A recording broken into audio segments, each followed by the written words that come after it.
Good morning. The June 27th, wow, June 27th already. June 27th Board of Directors meeting is called to order. First, I'd like to ask our interpreters to explain how to access interpretation. Please go ahead. Good morning. Announcement from the interpreter. To use the interpretation feature, please scroll to the bottom of the Zoom screen where the meeting controls are. Click on interpretation icon, world, and select English as your language. If you're joining through the Zoom mobile app, cell phone, tablet, etc., please press the ellipsis, then interpretation, and then choose your language. Finally, click on mute original audio to not hear the original Spanish low in the background. Headsets are available for interpretation. If you're in the meeting room, please check out a headset from the receptionist in the lobby. Buenos días, aviso por parte del intérprete. Para hacer uso del servicio de interpretación, favor de desplazarse a la parte inferior de la pantalla de Zoom, donde aparecen los controles. Haga clic en el icono de interpretación globo terráqueo y seleccione Spanish, español. Si está utilizando la aplicación móvil de Zoom, celular, tableta, etc., presione los puntos suspensivos, luego interpretación y luego el idioma. Si no desea escuchar el audio original en inglés en el fondo, por favor seleccione Mute Original Audio, silenciar audio original. Contamos con auriculares disponibles para el servicio de interpretación.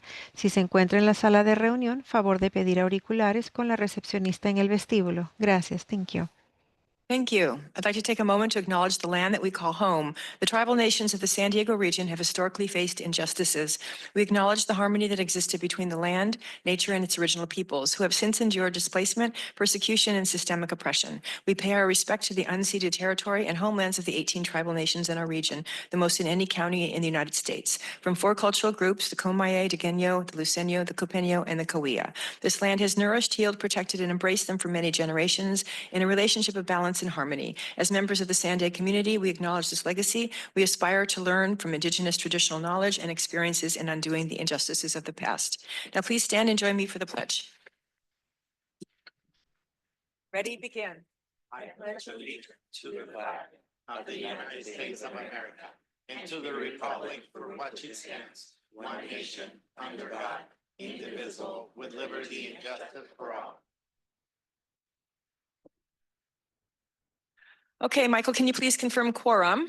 We do have a quorum, Chair, with the cities of Chula Vista, Del Mar, La Mesa, Oceanside, Poway, and Vista absent. All righty, can you move on? Let's move on to non-agenda public comments, please. As a reminder, commenters know that no comments shall use loud, threatening, profane, or abusive language that disrupts the orderly conduct of the meeting. Disorderly conduct that disrupts, disturbs, or otherwise impedes the orderly conduct of the board meeting is prohibited. Per our board policy, the amount of time allowed for each verbal public comment is determined based on the number of the agenda items, the complexity of those items, and the number of persons anticipated to offer comment. This allows us to hear from as many people as possible and to complete our business while we still have a quorum. Based on those factors, the chair has determined that today's meeting, each member of the public will be allowed 2 minutes for their comments. And our first public comment is Purita Javier, followed by Cesar Javier. How many total do we have, Michael? We have 7 in person and 2 online. Okay, we'll take them all. And please shut up all more requests. Public comment online is closed. Good morning. I am Purita Javier, community volunteer, District 9, under the assigned leadership of Councilor Rivera, Council President Lacaba, and Mayor Gloria. We are here since 1984 because the hazardous home business was located, constructed, and operated in a single-family home residential zone. City Heights Community Development declared it a poor neighborhood, underserved, and economically disadvantaged. We do not have homeowners association and therefore rely on City District 9's delivery of public good, particularly on health, safety, and public welfare. Our consistent participations in the APCD, City Council, and SANDAG build in us the importance of community or mass-based voice. Solutions in favor of not only Javier family smallest political unit, but entirely of our fallout residents. West Bank of Choyas Creek, part of the Comiay historic land.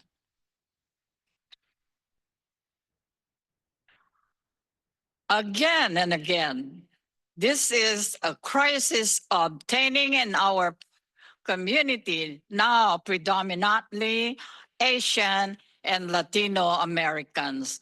In our engagement with them, they are not aware of the home business toxicity. Thank you. Your time has In expired. fact, Next is Cesar Javier, followed by Truth. Again and again, we asked the intelligent responses of our lawful authorities, particularly with the presence of Councilor Lacaba. Councilor Lee, who is the chair of land use. This issue is a violation of California land use. Why? Because the home business is not supposed to be there. It impacts the health and safety of the neighborhood. And yet we are thinking how to make our density of residentials or homes. That's the focus now of affordability housing. And yet this issue is worse than the sheltering of our human or San Diegans. The health and safety is foremost. Councilor Lee, what have you done since 2021 when we formally lodged these inputs, this crisis happening in our neighborhood? We discovered and we rushed up to the council meeting at this, what we call disaster council meeting. Councilor Lecaba, Councilor Lee, our principal lawful authorities, your ineptness, your solutions are most sought. This is a disaster, such as the Tijuana pollution. The same air emission, you have said that in our accidental meeting at the San Diego 350 public meeting or convergence. You were there and you told me, Javier, this is environmental issue. Remember, sir? What have you done since that day? Talk to Thank you. Councilor Your Rivera. time has expired. Next is Truth, followed by allegedly Audra.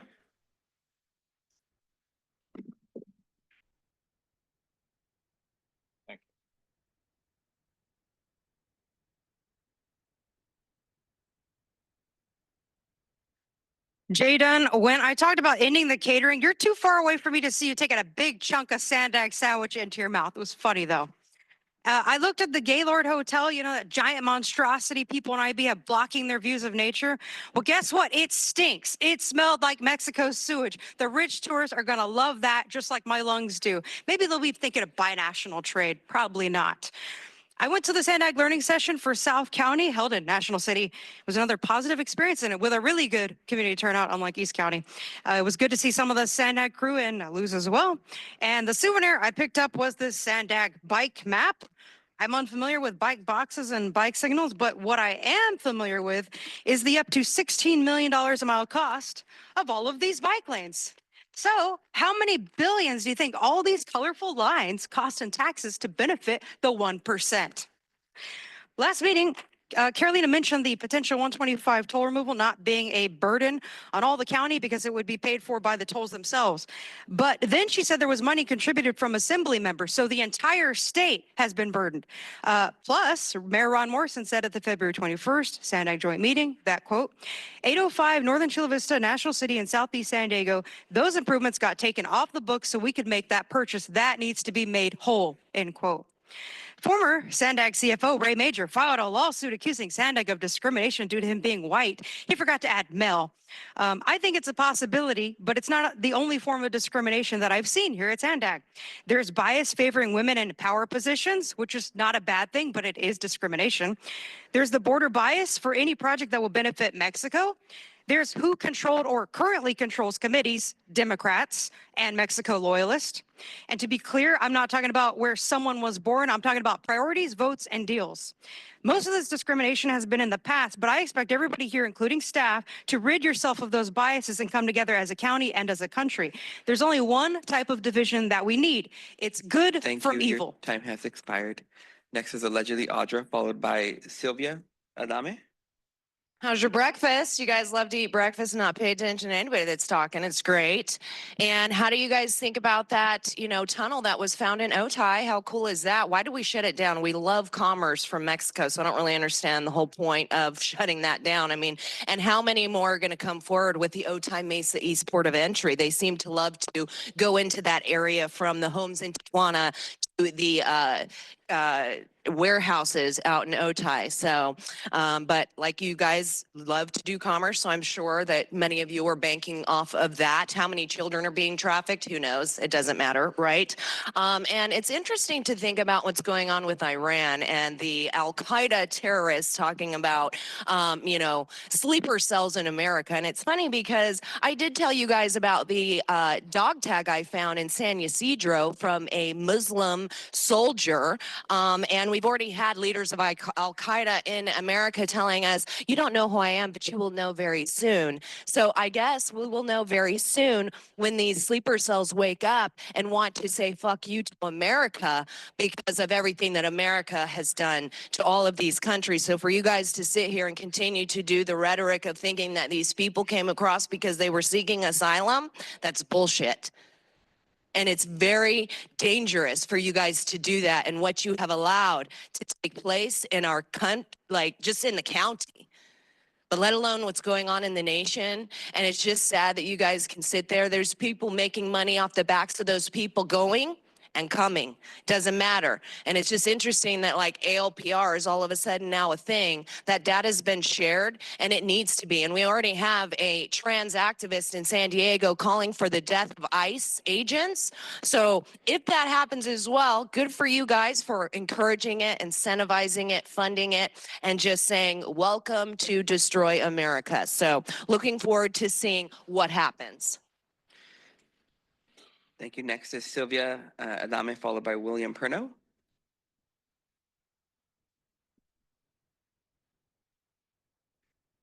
Good morning, everybody. I lost my daughter to a fentanyl overdose in September. She was my firstborn. She was 34 years old. I tried to help her. She tried to help herself, but the programs didn't work. They failed. They failed her. They failed her kids. And it's not fair. Nobody cares about these programs that are failing. These people are out there on drugs because these programs are not working. I've tried to help people now more that my daughter passed away and I'm still seeing the same problem. It's taken me almost a week to try to get a mom and her kids into a program. She's asking for help and I still can't get her in. That's not right. Kiva is never called me back, never called the mom back. They're full. Sometimes they have availability, sometimes they don't. So when people say that they don't want help, that's a lie. That's the programs telling you that because they have they don't know what else to do. These people are leaving. Fentanyl is a different beast. It's not a methamphetamine issue. They know methamphetamine use, they know how to treat it, but not fentanyl. Kiva and McAllister, they don't know what they're doing. They're not certified. They don't have the clinicians. They don't have the proper support, and they're dying. They're leaving because they can't handle the pain. Yes, they're leaving. My daughter tried to get help too. Kiva couldn't take her at the time.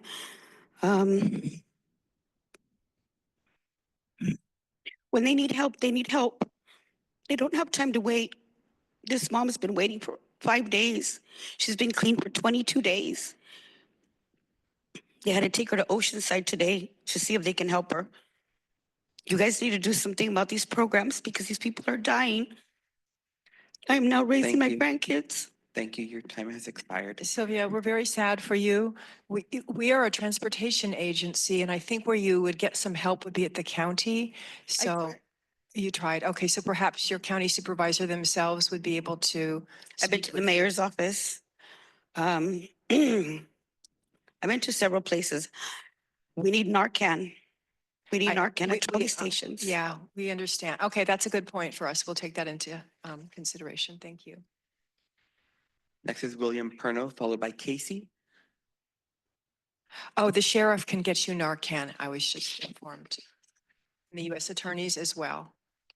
Thank Good you. morning, board members. My name is William Perno. I'm a senior prevention specialist with San Diego. Much of my work involves training the community regarding the risks from fentanyl and opioids, how to recognize an opioid overdose, and how to use Narcan or naloxone to try and reverse the opioid overdose. This work is funded by the County of San Diego, Health and Human Services agencies, Behavioral Health Services, and in partnership with the San Diego Harm Reduction Coalition. I would like to thank the Metropolitan Transit System for the recent efforts to have approximately 200 Intercon security guards under contract with MTS, trained and equipped with Narcan nasal spray. Narcan or naloxone saves lives, and the sooner it can be used on a person suffering from an opioid overdose, the better. While emergency medical services will arrive as soon as possible, those first few minutes of care before EMS arrives are very important. A security guard may be the first person to observe an overdose. Naloxone is easy to use, and a person can be trained in just 11 minutes. CPR is also a critical skill to know and utilize, as opioids kill by slowing and or stopping a person's breathing.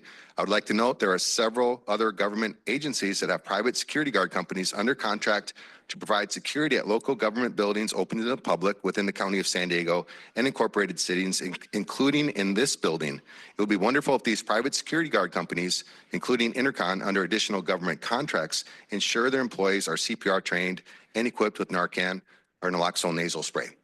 I hope these security guard companies will take these minimal steps voluntarily and upon the request of the appropriate local government agency. These conditions could also be added to existing contracts when the contracts are open for modifications or renewal. San Diego can provide the naloxone training and equip the security guards with naloxone nasal spray at no cost. We can provide this training anywhere within the County of San Diego. I have a Did You Know handout regarding fentanyl and my contact information. I hope other local governments will follow the lead of MTS. Naloxone saves lives. Thank you for your time. Thank you. Next is Casey, followed by Paul the Bold online. Good morning, board. My name is Casey, and I'm a high school student who depends on transit to get to school, work, and see my friends. Today, I stand with hundreds of young people, seniors, working families, to deliver our 10 demands for the SANDAG regional plan, and to say loud and clear, over and over again, SANDAG has failed us. We cheered when the multi-billion-dollar Midcoast trolley finally arrived, but what's good is new track if you have to wait 15 minutes or more for decent service. Basic frequency and reliability shouldn't be luxuries. They're lifelines for students trying to make it to class on time, for parents rushing to evening shifts, and for seniors on fixed incomes who can't afford endless waits. And starting today, we're launching a coalition with climate groups, equity groups, and transportation groups to back these demands. Our 10 demands for SANDAG, and we urge you to please implement them. We want a future of a city where transit works for everyone. Vice Chair Joe LaCava, you're my council member, and Chair Huebner, I'm calling you out personally. Your decisions, or your lack therefore of, are costing us precious hours and deepening inequality across our region. Every minute spent waiting at a stop is a minute taken from homework, from caring for loved ones, and from rest. It's not just an inconvenience, it's a barrier that holds dreams hostage. We demand 7.5-minute trolley service by 2029, 10-minute buses on the busiest routes, and all-door boarding to speed up every trip, and real-time accountability so we know that you're listening. We demand permanent youth opportunity passes, true bus-only lanes, expanded signal priority, and a bike share that actually serves our communities. Listen to us, honor our voices, deliver these 10 demands, and give us frequent, affordable, and equitable transit service that we deserve. Thank you so much. Thank you. Next is Paul the Bold online, followed by Mitch Silverstein.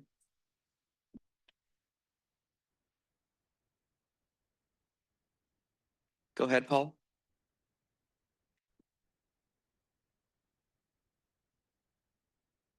Paul, are you there? We'll go to the next public comment of Mitch Silverstein.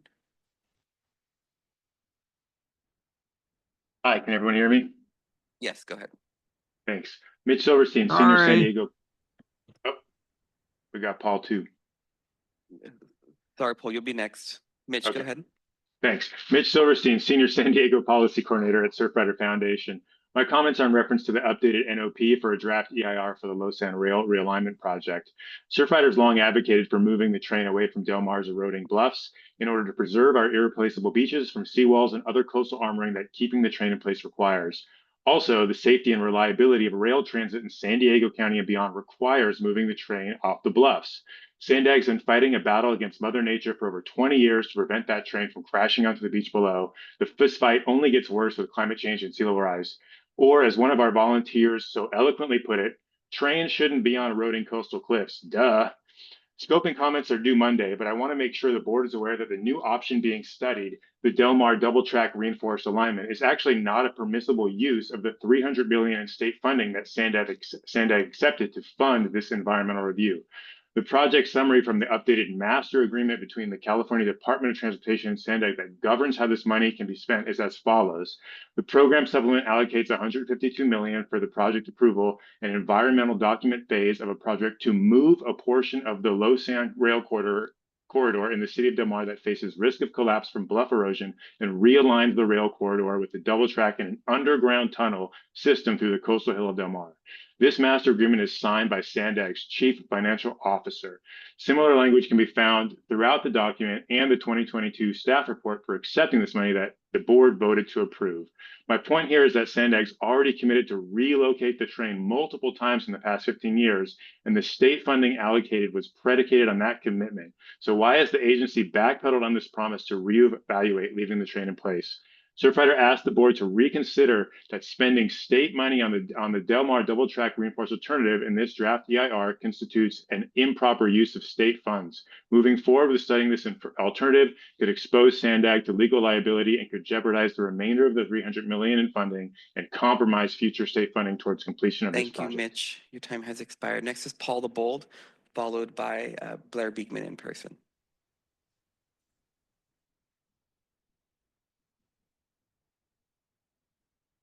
Go ahead, Paul. Yeah, you can hear me now, huh? Great, thanks for getting back to me. I was saying one thing SANDAG needs to do, and I don't know who there is delaying projects, is to complete projects you started. Glaring examples being the downtown stopover and the SR 67 improvements and evacuation route. There is also the Otay Mesa East stuff on which progress is ludicrously slow. Lots of other freeway projects too. My advice for whoever plans these things is to take a chill pill and realize that even if there is a plan set in stone, as it were, everything can be changed. You may have to get permission, but, it's better to admit that a project is not working, and try a different plan or a different approach. The downtown stopover, you could rent a decent building now, take care of the bus drivers, give them a nice place to pee and socialize. I'm sure they don't care who owns the facilities. And then there's Lausanne. I hate to see all the stuff you're doing as plans just for the short term, because you will have to upgrade them or make new plans by the time you start the project, because the erosion and landslides will continue, and then we'll end up paying through the nose.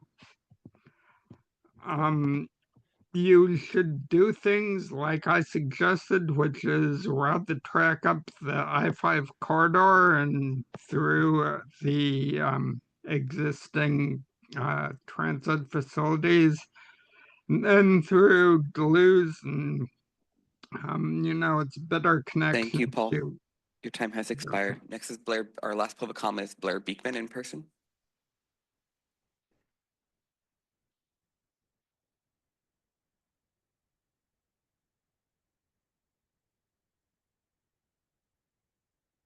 Hello. There it is. Okay, hi, thank you. Blair Beekman, thank you for taking my public comment. I was a minute late and I'm a kind of a regular here, so thank you for thinking about it and that I can speak at this time. Thank you. I wanted to comment, I guess, I kind of am a bit repetitive, but hopefully it can make a good point, over the past 2 or 3 weeks, sessions now, which has been about a month and a half or so, I've been talking about Trump issues, dealing with ICE issues, how we can better deal with, I think, better tactics, to ask for better tactics from ICE here in San Diego County. They don't have to use paramilitary to do their ICE service, their ICE things. I think we can make those asks. I think it's a really fair ask we can make. And we're trying to calm down a war that's possibly happening at the international level. And I think the best way to ensure good public safety here at our local level is to ask for just our regular good practices and not to go paramilitary. And I think it can be respected. And good luck in those efforts to consider life in those terms. Overall, I think it's important that we consider peace, not war, and open democracy as a really important defense when they want to bring war to our local level. If we practice open democracy and each of us communicating well and being allowed and trusting the concepts of conversation, that's building our peace and better future, and it defeats war. And it's really needed right now. And I hope we can practice that here at the local level. We can accomplish a lot and work towards our overall better practices we want to be doing.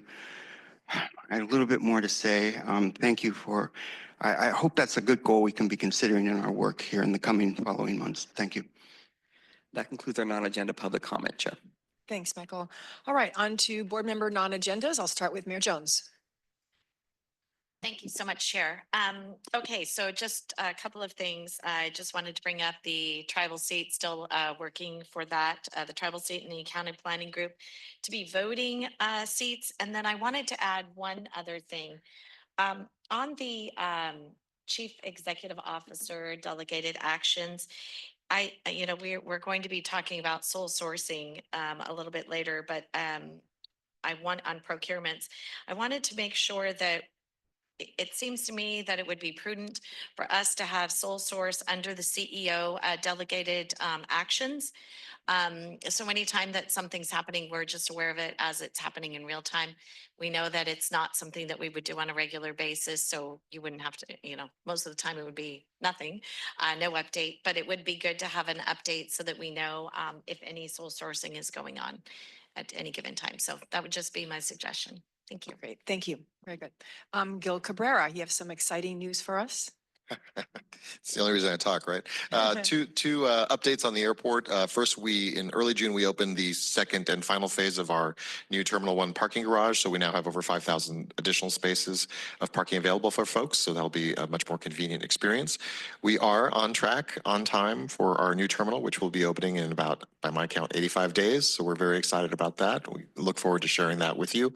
And then finally, a couple days ago, I was honored to be part of the send off the inaugural flight to Panama City with Copa Airlines, which is our 11th direct international flight now that opens up 50 destinations in Latin America and the Caribbean with one stop for San Diegans. So we continue to expand our international flights and all flights wherever we can, and we'll continue to do so. The Copa flight it's a really great flight in the sense that two things. One is they somehow managed to put lay flat seats in a 737, which is mind-boggling to me in the front. And beyond that, Copa has a thing where you can, if you're going to, say, Buenos Aires and you want to stay in Panama City for 4 or 5 days, you can do that with their stopover program and they will not charge you any extra on the ticket. So it gives you a little bit of two destinations for the same price. So very cool airline, very cool new service. I hope you guys will take a look at it. Thanks. Thank you. And for the Water Authority, Councilmember Lyons. Thank you, Chair Huebner, for allowing me the opportunity to give an update on the County Water Authority. As you'll see in the news this morning, the County Water Authority Board met yesterday and approved rate increase, wholesale water rate increase of 8.3%. There's a couple things, two things I want to note about this. One is we started the discussion on rates in January at 18% increase, which of course is wholly unacceptable, and worked really hard to trim expenses and look critically at our objectives and the consumer needs.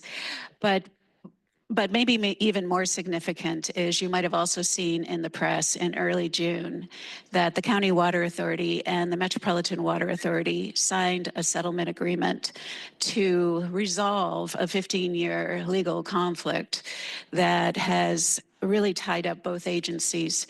And this settlement agreement really develops a new partnership between the Metropolitan Water Authority and the County Water Authority, one that's a win-win relationship, and one that will help our County Water Authority maintain more stability in rates and more predictability in our costs as we move forward. That's a really overarching statement for something that's really quite complex. But it's good news all around that now we've developed a very constructive partnership with Metropolitan Water Authority, and we look to go from strength to strength. Thank you. Thank you. Good news. Deputy Mayor Melendez, except for the water rate increase, but it's better than 18. Thank you, Chair. Last week, SANDAG hosted the regional plan community meeting in Vista. And I just want to say thank you. Staff was wonderful, really fielded a lot of questions from the community. And we were able to hear really resounding calls for increases to public transportation, better connectivity in our region. And it was just a really fruitful time. And I just want to say thank you for hosting it in Vista. Thank you. All right, I'll turn it over to Mario for his update. Thank you. Good morning. Yesterday, this California Transportation Commission took many actions, but one that is going to be very significant for the region is that they approved Solutions for Congested Corridors program for 805, $39 million. And what that does is fully funds the conversion of the HOVs in South Bay to managed lanes. So just to explain briefly, when an HOV is degraded, meaning that it's working at capacity or failing, it's the federal government requires us to do some manage or actions to bring it to an acceptable level of service or that it's functioning appropriate. If not, they can even require us to return the funds that were used for those HOV lanes to be built. That's not the case. I want to make it sure, very clear that that's not happening, but those are the rules, that we play by.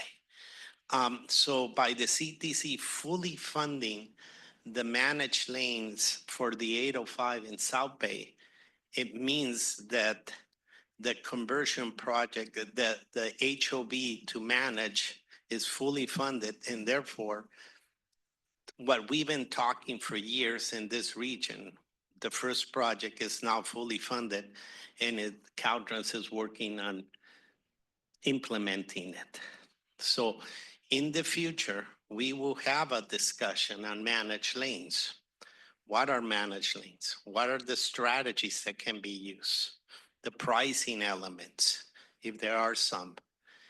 If the SANDAG board wishes to be the toll authority for the managed lanes. Those are some big decisions that are coming up, but the rubber has met the road. It's time to have that discussion.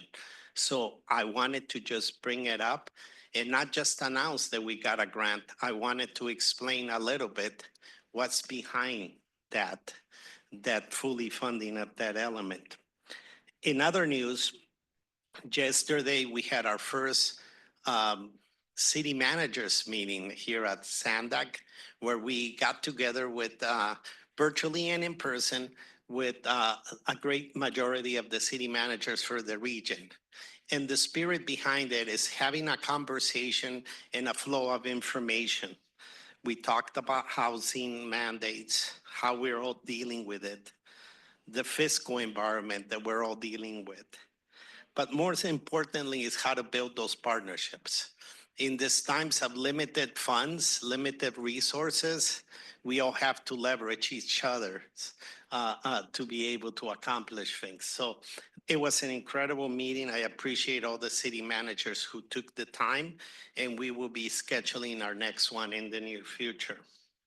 Regarding the regional plan, the team was at the Tribal Transportation Technical Group hosted by the Vieja Band and Kumeyaay Indians. And we were there, we presented the regional plan, and we also discussed some of the status of the tribal projects that we're working on with the tribes, as well as future grant opportunities. We also had the sub-regional meeting in National City. Thank you for National City for hosting us, presenting the regional plan similar like the ones we had in Vista and El Cajon. So it was very well attended, more than 100 people, and we really appreciate all the comments that came in. Otay Mesa East, some of the team went and saw the Gordie Howe Bridge project. Why did we go and see the Gordie Howe Bridge project?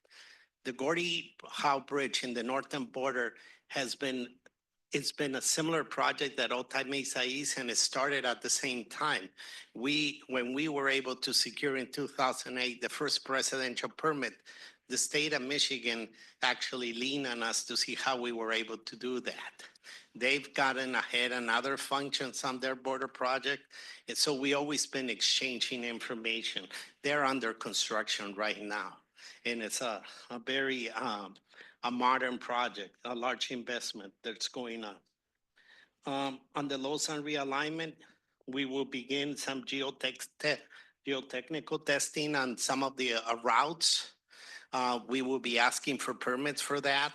Some people have questioned if we're going to do on all the routes that we're analyzing geotech. Yes, but some permits take longer in some locations than others. So if you see some geotechs going on in certain area, don't think that we forgot of other alternatives that you may be supporting, but they may have a more longer lead to secure the permits to get into those areas. So I just wanted to put that out there. I also wanted to mention on the Lausanne realignment project, we've been getting a lot of comment letters. We got one from the city of Del Mar, where they're questioning if SANDAG is the CEQA lead authority. Maybe that the city should be the CEQA lead authority. We will go and sit down and analyze the letter and sit down with the city of Del Mar to further understand their concerns. But we're very comfortable with being the lead agency for the Lausanne realignment. Airport transit connection, I think we heard from the airport chair that the Terminal 1 is coming to a reality. We have continued facilitating discussions between the transit agencies, the airport, to figure out how we can get more frequency service for transit to the airport, especially now that Terminal 1 is coming to fruition. So this is going to be part of one of those discussions in our upcoming priority discussions for projects and programs. So stay tuned. On the back office, we continue to deal with the delays that we're having. We will be preparing, probably coming back from the August dark period, an update for the board members. The major challenges is the data migration. So we're evaluating. Right now, we have about 700 to 800,000 accounts. We really are evaluating if those accounts really merit all of them to be migrated, or there's some very ancient accounts from when the toll road was acquired.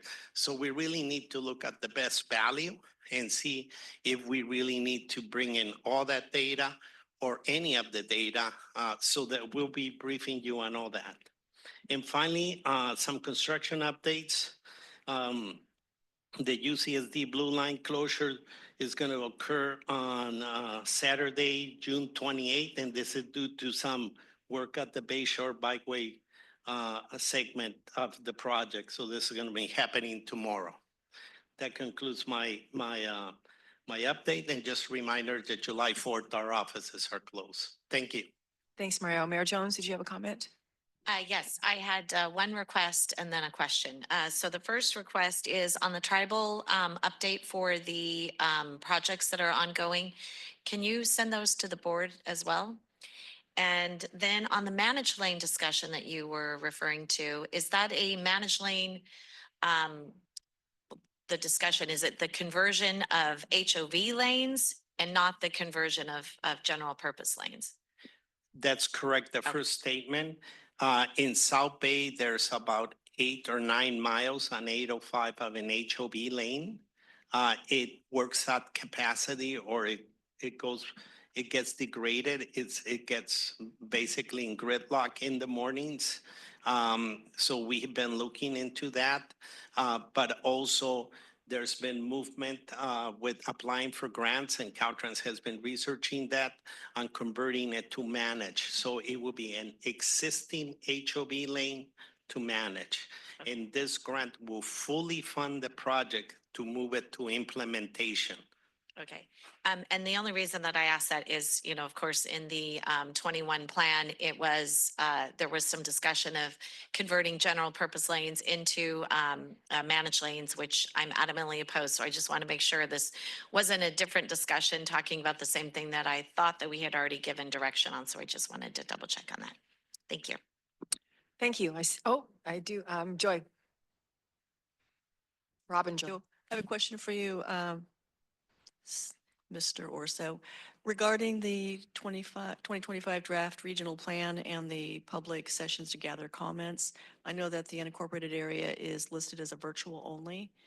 Is there a reason why we can't have, because there's so many people in that area spread out, that we couldn't have one, let's say in Valley Center, so a north-based geographic unincorporated area regional plan meeting, and then Lakeside would be a good south-based?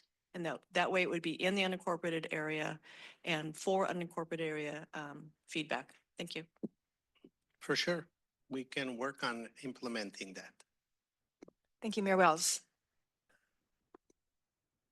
Just a quick question. On the HOV lanes, they're going to be turned into managed lanes. What exactly does that mean?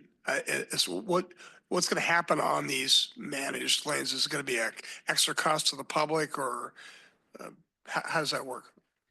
That's the discussion we want to have with the board. But right now, I'll give you an example of what has happened in other locations right now.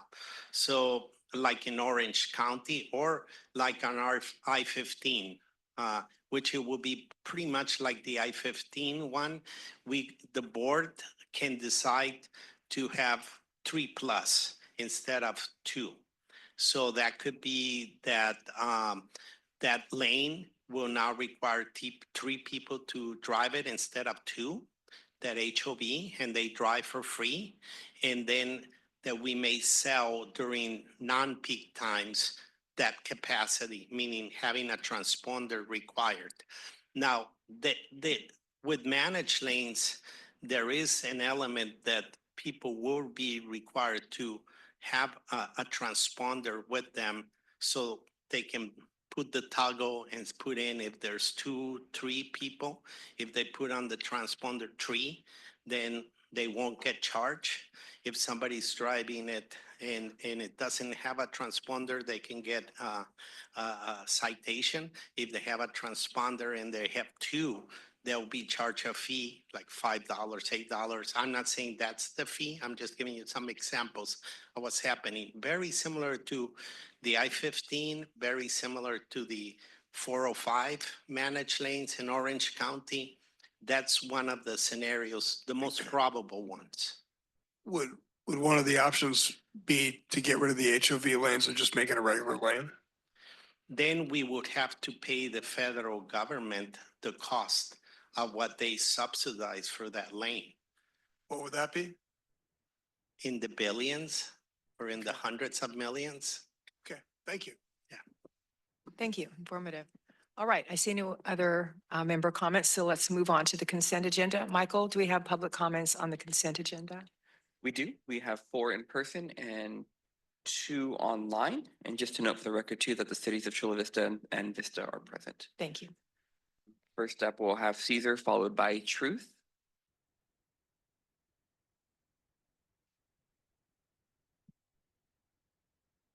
Cesar Javier, a lifetime learner. And I am gifted with this free tuition fee attendance. Thank you, SANDAG. On minutes, we have consistently appeared and voiced our issue, community issue, last time. And many other issues you have heard. Of this effort from our community engagement actions, what percentage of these collections were given respectful response or solution? As we have voiced to you our community issue on toxicity. On consent number 3, the word delegation, I just would like to remember the teachings. You cannot delegate accountability, Councilor Luqadda, Councilor Lee, from the core city of this region. Devolution is one principle also, which we have been wanting as one of the solutions of this crisis we call political crisis, as exemplified by this Tijuana River pollution crisis. For example, Councilor Luqadda, Councilor Lee, why won't we devolve that District 8 to Imperial or Chula Vista? Come to think of it, it is a detached physical body, political body. Thank of you, the core Caesar. city. Your time has expired. Next is Truth, followed by allegedly Audra.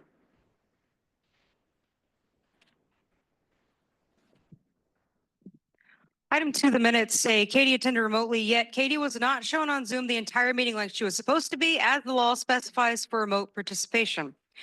And for the record, some people here were counting down the minutes of the last meeting. Someone told me we finished 15 minutes early. No, we finish when we need to finish. Item 3 is the $17,490 temporary construction easement for the bus stop in front of AutoZone on University Avenue. It should be clear why this money is being spent. Item 4, SANDAG is responsible for submitting state transit assistance claims for NCTD, while MTS may receive its funds directly and adopt its own findings. Why is that? That's $33.5 million in tax dollars, no questions asked. I don't think MTS should get a dime until they reform their system. Apparently, their executive team is again trying to completely remove the requirement for everyone to pay to use the system that cost us this money. These socialist crazies continue to destroy public transit. SANDAG should not turn a blind eye to the mismanagement of our tax dollars. On page 14, it says 2.7 million in bike lane and pedestrian TDA claims. Then on page 15, it says 3.7 million. Then it says only 1 million is left to spend. Which is it? What is a capital transfer to SANDAG of $296,000? What did that go to? What's a $667,000 express bus? I've never seen one of those. Sometimes it feels like the ferries are faster. Facts number 1 expense is indirect costs, followed by salaries and benefits. What a way to operate a business. I'd like to see a breakdown of those mystery indirect costs. Why is SANDAG's regional planning costing $5.8 million? That's the equivalent of less than 5 bike lanes. Maybe it's a billion. Is it supposed to be a billion? I don't know. But I'm kind of concerned because I think more tacos have been purchased by SANDAG than there have been projects implemented or planned for East County. You guys apparently can't even afford a measly 2 learning sessions for the unincorporated areas. So I'm going to consider that. I'm putting that in the mismanagement pile of the tax dollars because, you know, I'm glad that word equity is gone because it just doesn't exist. Thank you. Next is allegedly Audra, followed by Blair Beekman. Thanks, Gil, for bringing in a bunch of Afghan refugees that are potentially part of the Taliban. We'll see what happens there, but that's cool.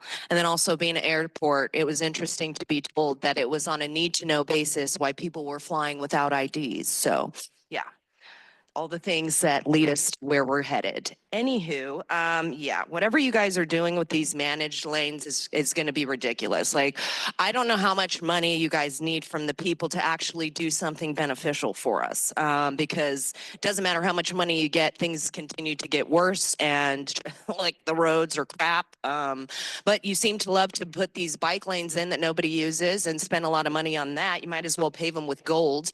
But until you're willing to go to Mexico and say, if you guys are going to be driving into our county with cars that don't pass smog, but everybody else is required to, that's where you should put your managed lanes and have a fee that if they're going to come in here and they want to use the roads, that they have to pay, because you're asking for all of us to pay. But you don't seem to want to go to Mexico. And if you really were concerned about pollution and greenhouse gases, then that's something that you would do. Instead, you want to have the people pay so that they can't even go anywhere. I mean, you might as well just charge us $1,000 to do it, and then you can keep everybody where they're at. But it's like nothing you guys do makes sense. There's no like rhyme or reason to it. And if an HOV lane doesn't work, so now you're like, let's charge the people more money. That makes sense, right? Instead of just getting rid of it. But then you think about like how much money you're going to have to give back to the federal government. Well, maybe you shouldn't engage in things that you guys don't even know what is going to be going on with it. Just like these managed lanes. All you're going to do is continue to want to get more and more from the people while people are suffering. And you guys seem to sit up on your little dais and think you're just so powerful and you don't have to suffer like the rest of the people. It's ridiculous. Thank you. Next is Blair Beekman, followed by Paul the Bold online. And please identify what consent item you're speaking to.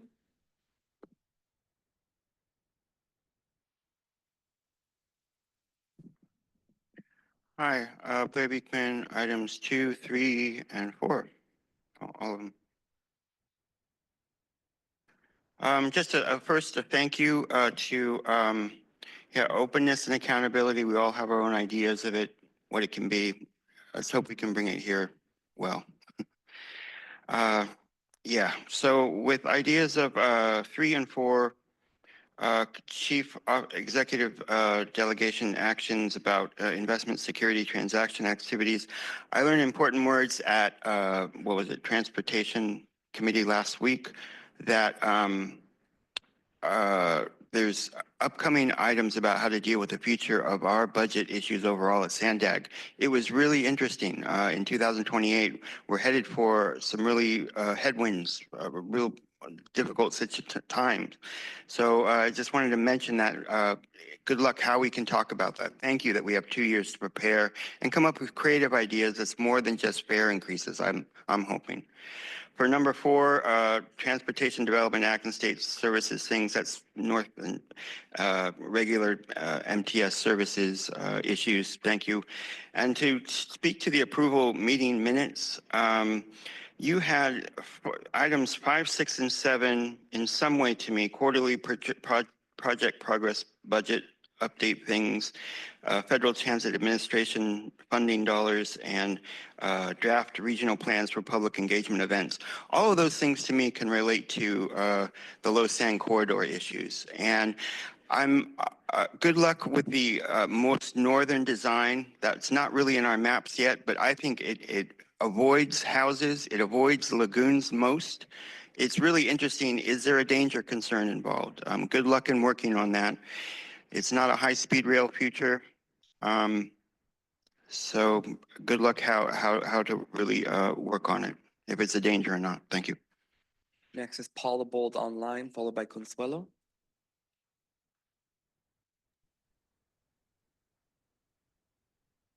Okay, the managed lane thing, it's the last one was just for the South Bay. I mean, it's not fair that we pay all the tolls just for the South Bay. South Bay should not pay. Now, the delegated actions. I'm glad to say a full summary of legal actions taken in this report. It gives me more confidence in SANDAG's openness with the public, although I'm surprised to see 4 cases which the agenda never mentioned. I'm glad someone's attending to these old cases. 5 years old is ridiculous. Good job, Mario, and I hope this results in some good suggestions for resolving the cases soon. Cases dating back to 2020 should be settled so that the interest and legal fees don't pile up, especially if SANDAG isn't really involved. The TDA stuff, number 4. Given the number of people fleeing cities and resisting moving from the backcountry to the big city, there should be more than a paltry 600,000 for the express bus. You want 1 million to fund bikeways in Barrio Logan, which probably no one will take anyway.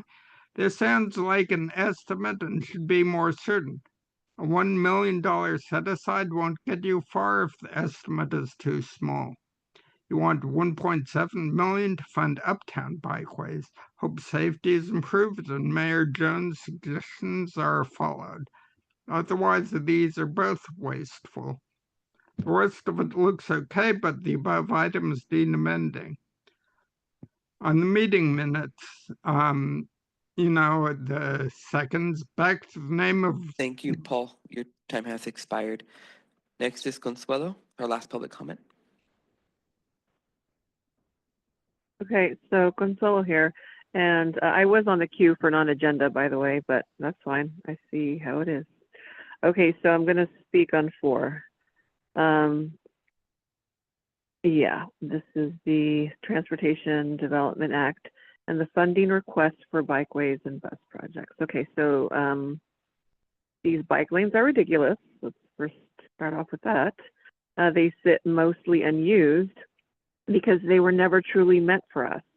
They are a part of a larger, coercive plan to force people out of their cars and into a tightly controlled, monitored system of movement. This is not progress. This is not sustainability. This is manipulation. And shame on the city, the county, and SANDAG for dressing it up as equity or care for the people, when in reality, it's another form of state-enforced limitation, the same old injustice in a new package. You can acknowledge the First Nations people all you want at the beginning of each meeting, but you're still serving the same system that displaced them. Only now it's dressed up in data and digital compliance. $1 million for bikeways in Barrio Logan, 1.7 for Uptown. Meanwhile, many of our disabled and elderly residents cannot and will not be able to use these lanes. So where's their freedom of movement? Where's the real transportational equity? So this isn't about choice anymore. It's about compliance, penalizing drivers, taxing movement, shrinking our mobility under the false promise of sustainability. You know, people see right through this, and more people are waking up. And if this is truly, if this was truly about freedom, safety, or public good, you'd be funding options, not removing them. And this kind of planning will not age well when people realize what they've been coerced into accepting. That concludes our public comment, Chair. Thanks, Michael. Before I turn it over to the board for comments on consent or a motion, I'd like to turn it back over to Mario for an update. He forgot. Yes, a very important update. With mixed emotions, my chief financial officer gave myself and the chair the heads up that in 11 months from now, so she's giving us a lot of headway there, advance notice, she will be retiring. So Don Batiste has let us know that she intends to retire in May and in June of next year. But I just wanted to let you know we got that announcement, and I really appreciate Don to coming out of retirement to come and help during the transition of me coming in. So I just wanted to let the board know, and Don is here also with us, but she wanted to give us 11 months of advance notice so we can work on bringing equally qualified replacement, which is very hard to find somebody equally qualified than Don. That was it. Yeah, yes, and Don knows it is with mixed emotions. We really appreciate you coming out of retirement to work at SANDAG and help bring us, to the level that we all think SANDAG should be with your professionalism and expertise. So again, thank you for the 11 months. And it'll take us that long to fill your shoes, at least. All right, we'll now go on to board member comments on consent. If there's no comments, may I have a motion, please, for consent? Okay, motion by Minto, second by Jones. Oh, by Chavez, sorry. Okay, please vote.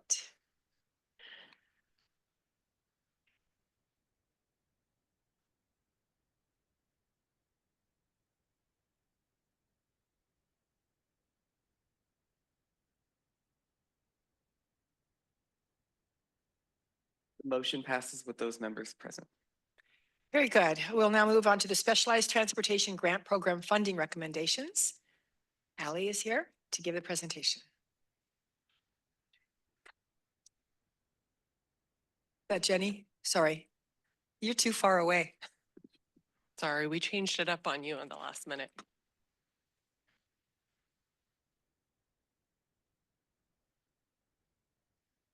Good morning, Chair, members of the board. My name is Jenny Russo. I'm the Grants Program Manager here at SANDAG, so I oversee all of our competitive grant programs. And today I'm pleased to bring to you the results of the Specialized Transportation Grant Program. This is our 13th cycle of call for projects.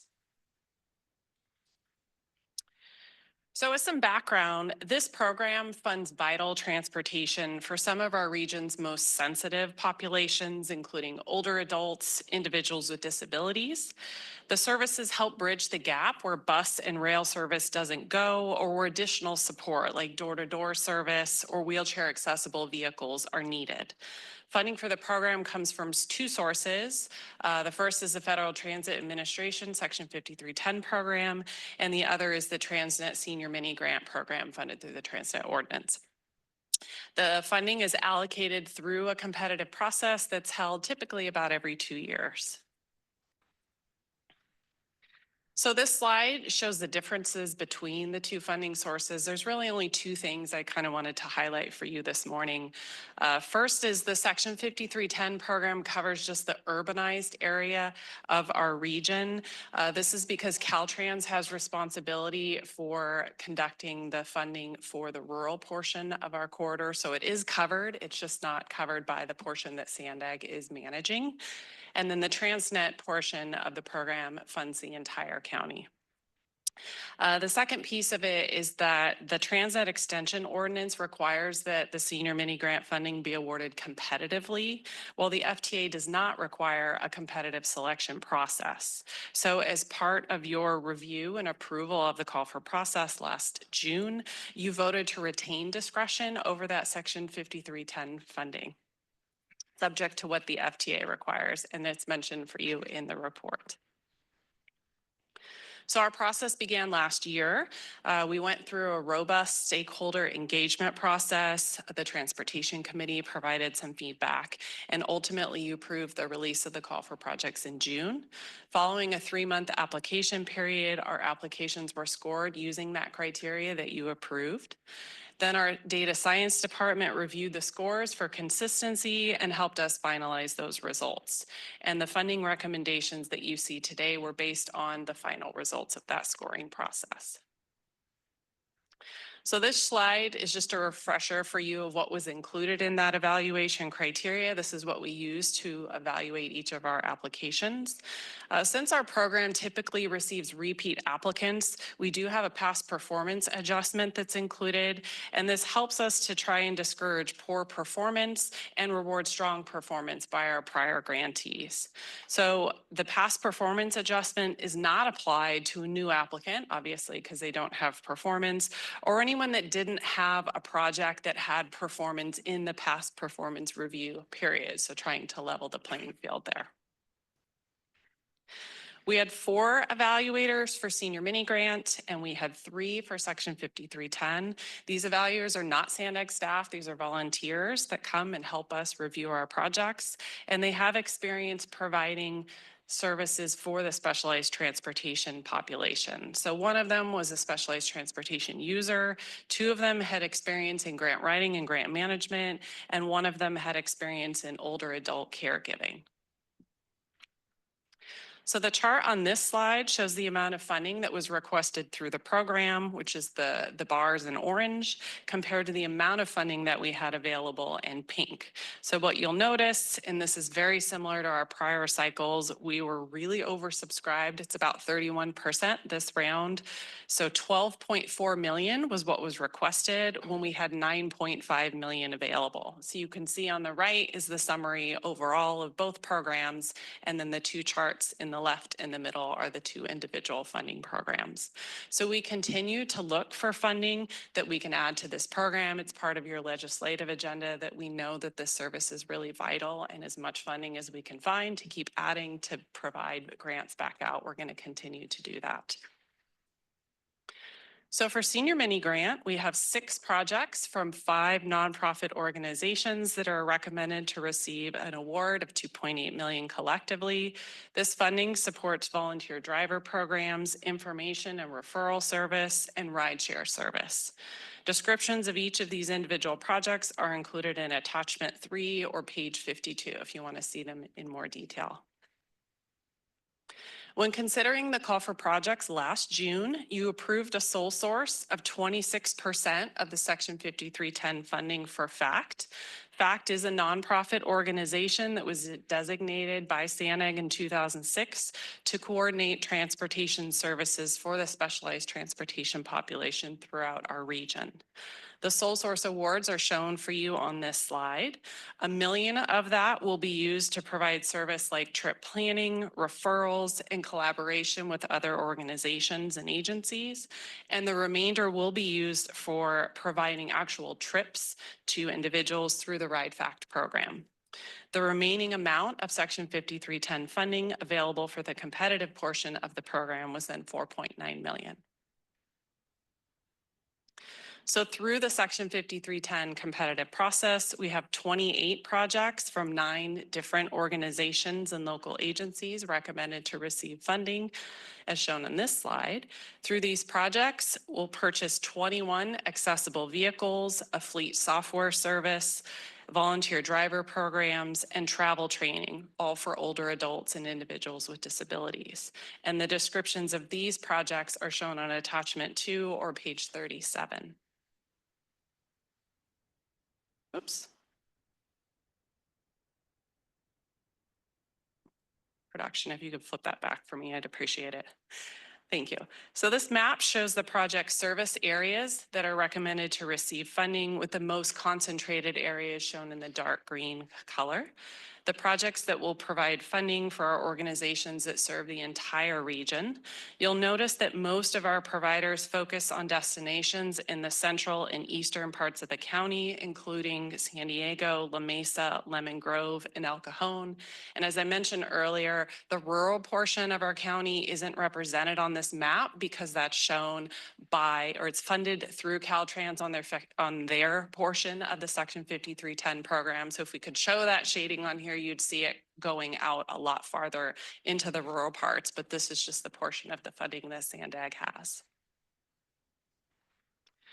So following this meeting, the projects would be programmed into the Regional Transportation Improvement Program, or RTIP. We'll also hold a successful applicant webinar, unsuccessful applicant debriefs, and prepare our grant agreements for execution in the summer. Awarded senior mini grant projects can start as soon as next week on July 1st, and Section 5310 projects can start on October 1st. And this concludes my presentation. I'm happy to answer any questions you might have. Thank you, Jenny. We'll now take public comments, and then we'll move to member discussion. Michael? Our first public comment is Caesar, followed by Truth.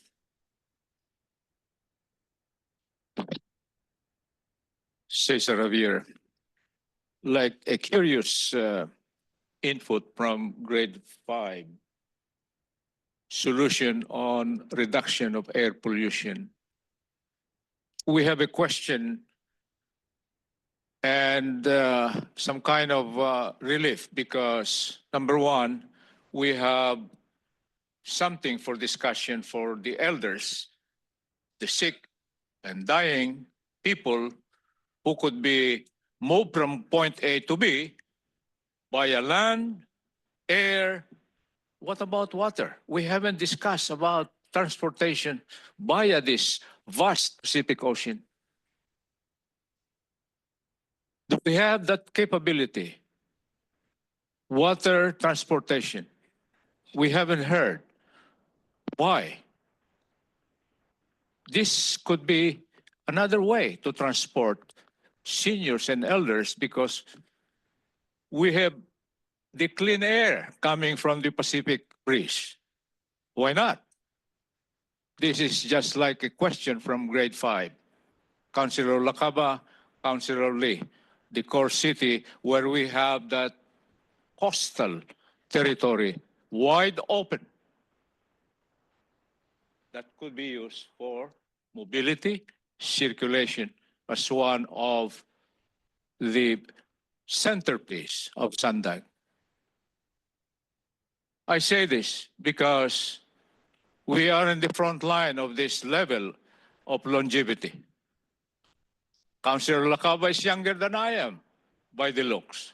I am 74 and I am wishing and I am dreaming that I could be transported to something else safely, healthily via SANDAG's dream solutions.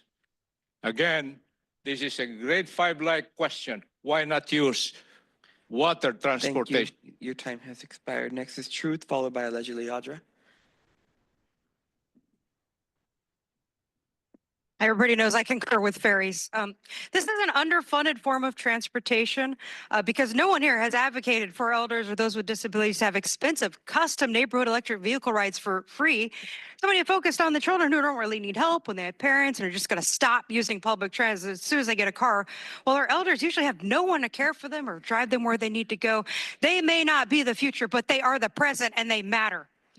I like any program or group that will aid in the purchase of accessible vehicles or any of these groups providing electric wheelchairs or scooters because I've seen people in manual wheelchairs require help just to enter into a trolley. Why were the trolleys not correctly built for manual wheelchairs? Why can they not be fixed?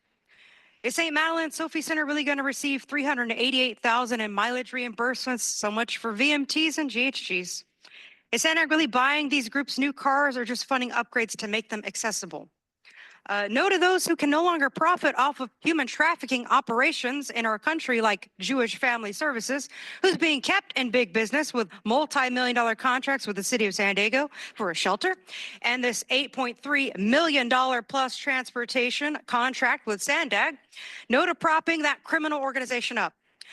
The sole source monopoly contracts with FACT seem to have resulted in their payroll going up by about 7.5 times since 2023, with their operations costs only going up by about 1.5 times. That's according to SANDAG's own information at the May 23rd meeting. I demand an explanation on that. It needs to be justified.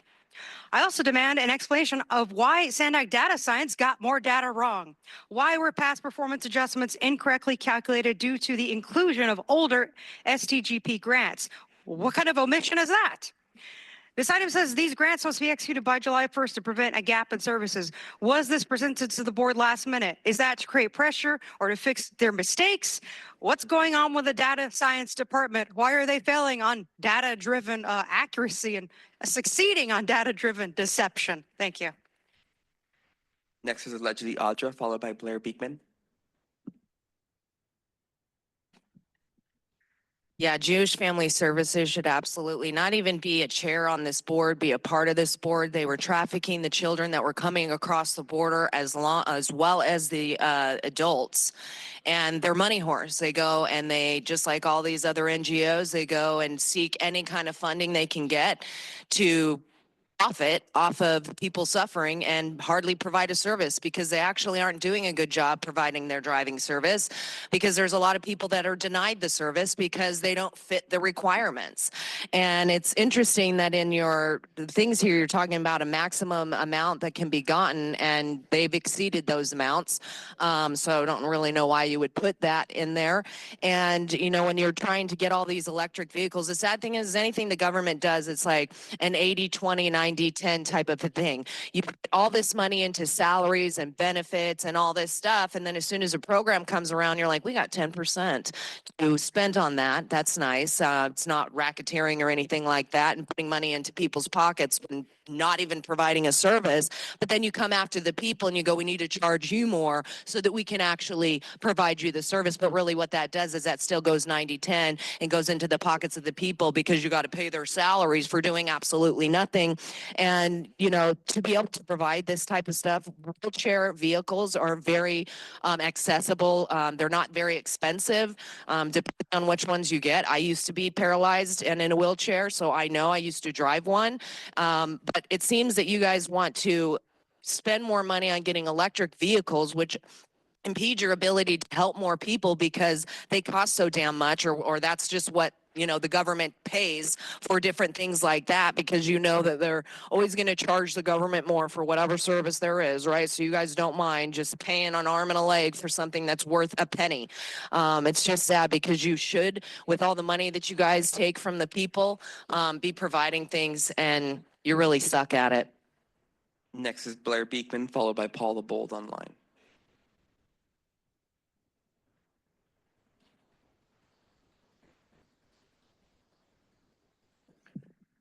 Hi, thank you. Blair Beekman.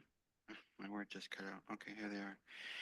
Yeah, I wanted to thank you for this item, and that as this is an item that deals with funding of seniors and disabled, you know, the rideshare programs and such. You also had an item at Transportation Committee last week about fleet services, I think its name was. It was a really interesting item that had conversation throughout the meeting, I felt, that related to concepts. It was talked about the future of developing fleet services programs, and possibly, you know, how that will affect senior ride services and the overall micro mobility and multimodal services projects altogether. There was talk about how that can be a more of a public community dialogue and process to develop. And that was mentioned a few times at Transportation Committee last week, which I thought was amazingly interesting.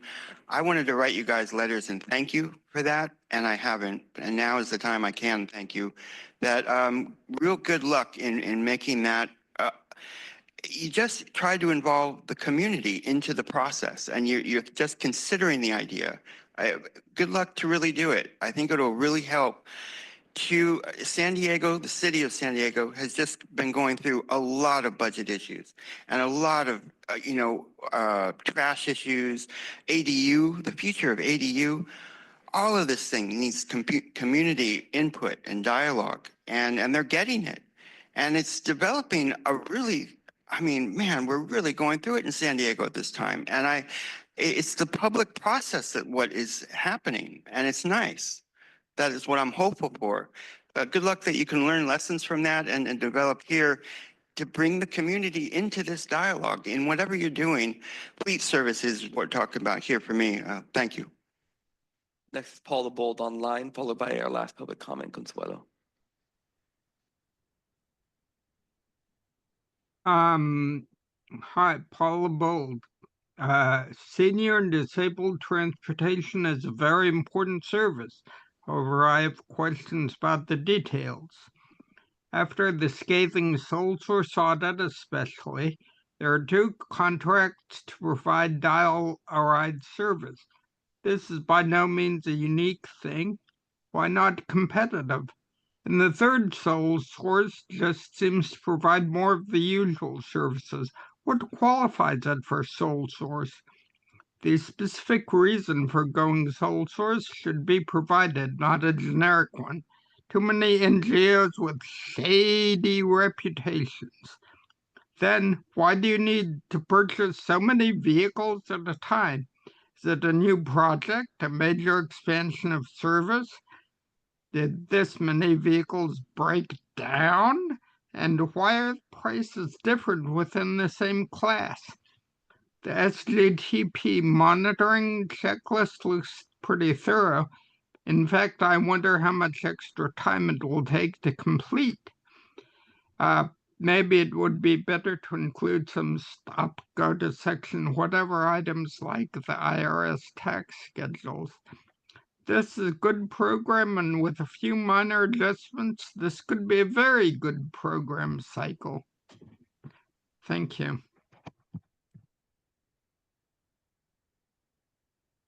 Next is Consuelo, our last Thanks. public comment.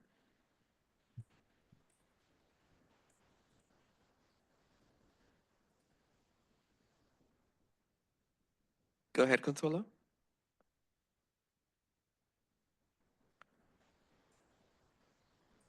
Okay, can you hear me? Yes, go ahead. Okay, great. Excuse me. So let's not pretend these kinds of grant programs are purely about helping people. They're the lube being applied to make exploitation feel like care, and a little better. A distraction, a pacifier, a way to save face while tightening the screws. You're handing out accessible transit crumbs while the very same system is pricing people out of their vehicles, surveilling every movement and designing cities that will eventually make car ownership obsolete. But yes, it's a nice touch, offering dial-a-ride, expanding services, and acting like this is helping the most vulnerable. But ask yourself, is this service really being expanded because it's needed or because the backlash is coming and you need to soften the blow? And so the details, let's see, two sole source contracts, a third sole source award, and yeah, just like as Paul mentioned, a large number of vehicles being purchased. Why? Is this a real expansion? Did a fleet suddenly break down? Or is this just another spending maneuver to signal progress? Even within the same vehicle class, the pricing is inconsistent, as Paul asked. Why?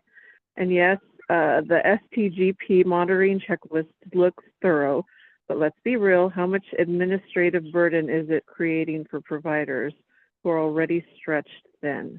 The entire program is a metaphor for how government now works, offering something small to those already bent over, already told to live within their means, already crushed under the weight of imposed policies, then dressed it up as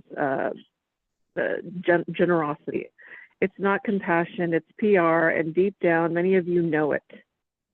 If this were truly about justice or equity, you'd be fighting the system that created the need for these scraps, not just funding a smoother version of the same junk.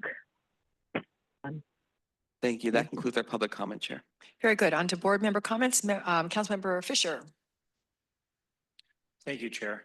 On the overlay map, it shows the areas of service and what services are available. How do we find out in our individual cities what services are available? Because in Imperial Beach, our seniors don't really feel like they have a lot of service. We had a gentleman who ran a small service. He worked with SANDAG team, worked through MTS, worked through the city, and unfortunately didn't get the support because he's not a big professional like these large corporations and companies who can write grants.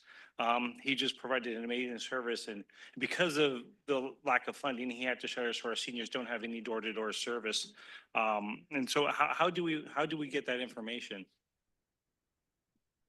We could certainly get that to you. We know what we have from the providers. FACT also maintains a database. So typically folks will call FACT's call center and they'll let them know depending on their need, because it's very special depending on where they're going, where they're coming from. Do they need a wheelchair vehicle? Do they need to go through door to door? But we can definitely get you that information. We can get it to all of the cities of what's available. That'd be helpful. We have a seniors center that a lot of people, visit. Obviously, we could put on our website. We always talk about the Youth Opportunity Pass, which services our younger generation who at some point have the opportunity to be gainfully employed and pay for their own way. And I think we should start thinking about a senior responsibility pass to pay for those who are at the end of the ability to earn money, who are in fixed incomes. And, I'd like to see that happen at some point because You know, it's an important part of it. We want to grow ridership. We also have a part of our ridership who may not be able to afford it at this point. And it'd be great if, you know, it'd be funded by EMTS and all those fancy ads that they splatter through the trolley and every bus that goes through our city, instead of looking for alternatives, because they could do that now. So thank you. Thank you. Good comments. And yeah, I think all of us would appreciate receiving what's available in our cities. Thanks, Jenny. Supervisor Anderson. Thank you very much. I saw that Jewish Family Services is getting 1.3 million or just over that. And they provide services with the On the Go program to Eastern San Diego County. When we looked, we couldn't get it more defined. Do you happen to know, are we talking about Lemon Grove or are we talking about El Cajon or Lakeside? Can you speak closer to the mic, Joe? Please? Oh, I'm sorry. I'll move the mic over here. But what I was interested in is having more definition than other than just east, because while I love Lemon Grove and it's east, it doesn't go nearly far enough east. So how much of this is actually being in service areas that are underserved? When you're thinking of seniors, this is an incredible service, but it's very important to us. Yeah, I can get that information to you. They typically provide us on a zip code basis. So I know it's El Cajon, it's La Mesa. They also dip into San Diego, obviously, but I can drill down into it because it's not, I'm noticing it's not here in the description to share exactly what that service is. Thanks, Jenny. All right, Mayor Duncan. Thank you. Thank you for the presentation, Jenny. Similar to Councilmember Fisher and the chair's comments, I do think if we could get the data, then also maybe in the future on this of why, like for instance, part of Coronado is heavily shaded dark green and then part is also green, because I'm curious too, one, what are the services? But really the second question I would have is it based off of what's offered or what's been utilized, if the service is there? Because if it says, hey, an agency saying they have a service in your jurisdiction or my jurisdiction, but it's never been used, it would be an interesting part of the analysis, because is it really offered or is it effective? The only other question I have, because I appreciate the formula and all the detail that goes into it. When a couple of the grants or a few of the applicants had, reductions in their score from past performance over the year. And I appreciate all the detail of how that was calculated, and the ones that didn't have grants that year couldn't have a deduction and et cetera. My only concern would be, since we retained some discretion last time we visited this, would be maybe in the future, we could see, I do the formula the way you do it. Obviously, that's your formula. You do it that way. But maybe let us know if they didn't have a grant, so they didn't have any poor performance. Have they ever had poor performance in the past years? Because that's where maybe the board could exercise their discretion beyond the formula and say, hey, their performance has been bad for 3 years. They didn't have a grant because their performance was bad. Now they're applying. People are missing grants on very small reductions. And then we could sort of weigh that, and maybe there'd be no changes, but maybe we would have something to talk about. But I appreciate all the detail in the report. Thank you. Thank you. And I think, Jenny, if you want to also let the board know when the grading happens, you actually reach out to the applicants and share the grading and ask them if they have any questions, any problems, or want to contest it, right? Sure. So the monitoring checklist is included in your report. So when we go through this competitive process, that's when we pick up that checklist and we start going through it and noting any type of positive, negative that's happening with that grantee. We send that draft checklist to them. We have a conversation about it, making sure that we're both on the same page. Sometimes we make changes to it based on information that we get from them. So it's definitely a back and forth process. We do complete it on all of them. I think to your question about how the past performance then works is we're trying to be objective about it, but also being fair to every applicant. And that's where we end up with some that are on the fringe. They either didn't have performance or it's outside the window. We know for the next cycle, we want to spend more attention on past performance and understand, does it still make sense? Do we need to do something different? How would we pull in other information maybe that's just outside of that window to try and get to that? You know, it was set the way that we had it. We wanted to try and continue it and do as much as we can. That's why we had the second review of data science, because we looked at the results and said, this seems a little bit off. Let's just make sure that everything is being applied fair to everybody across the board. But we definitely want to look into that on the next cycle and figure out what's the best way to do this, because most of these applicants are repeats and we want you to have that information so that you can make an informed decision. Great, thank you. Thanks for that extra effort. I appreciate it. Okay, I see no other comments. May I have a motion to approve the Transportation Committee's recommendation? Oh, is somebody wanting to speak? Can I make a Oh, comment? sorry. I'm Yes. sorry, I didn't.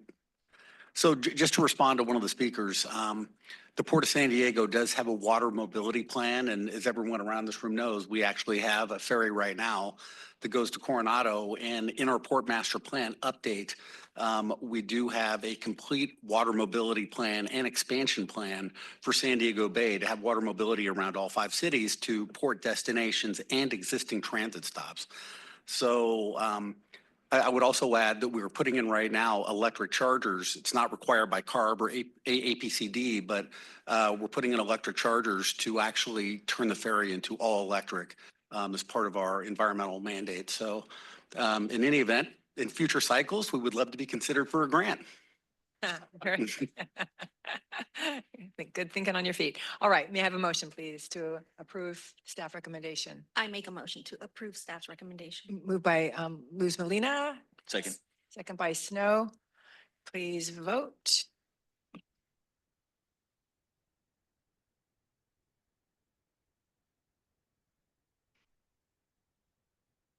The motion passes with those members present.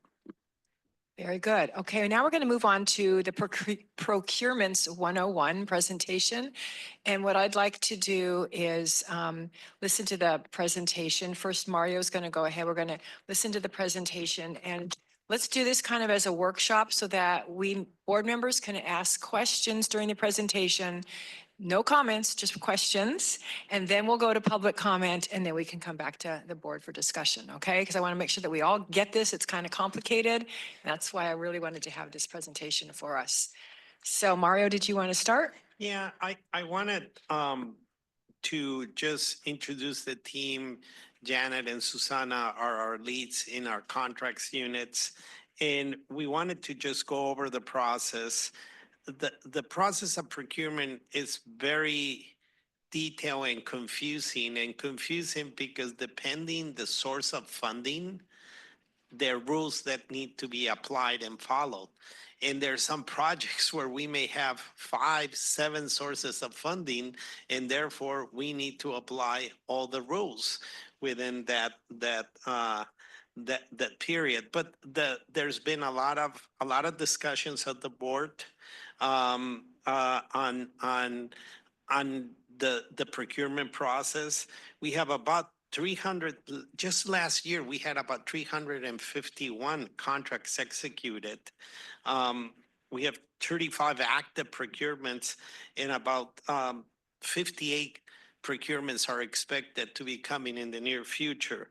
So the team is really gonna, beginning the conversation of what we go through, what are the processes that we follow.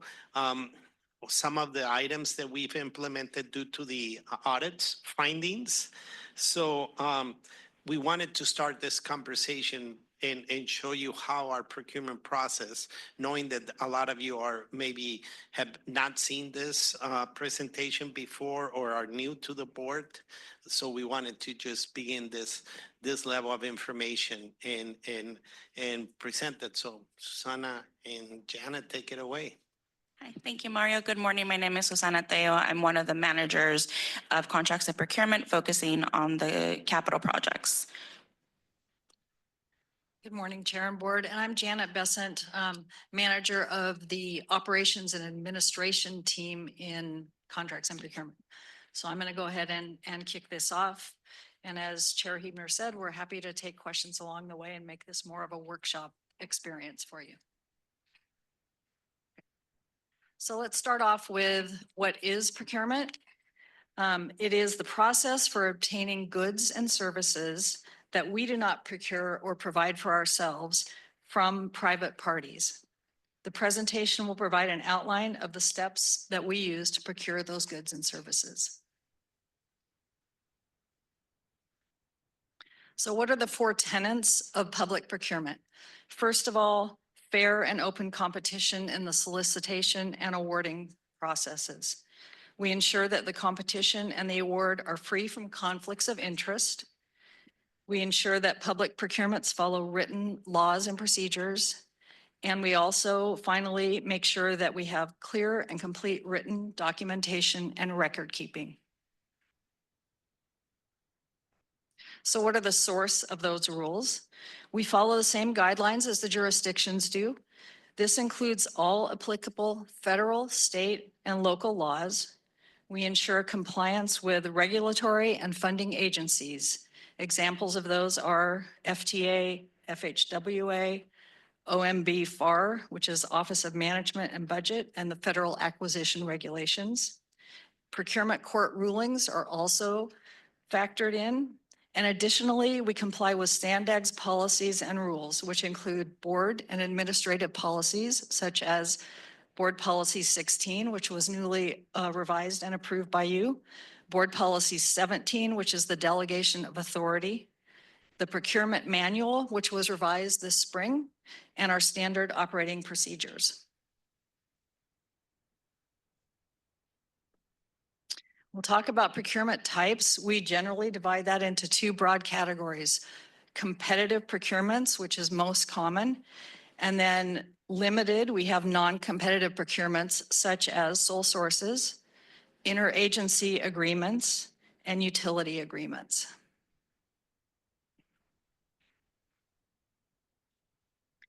Competitive solicitation types. These are broken into 4 different processes or types of solicitations. We have requests for proposals, commonly referred to as RFPs. Those are typically used for non-A&E services. It's a formal solicitation. We also have a formal solicitation for requests for qualifications. This is typically used for A&E services.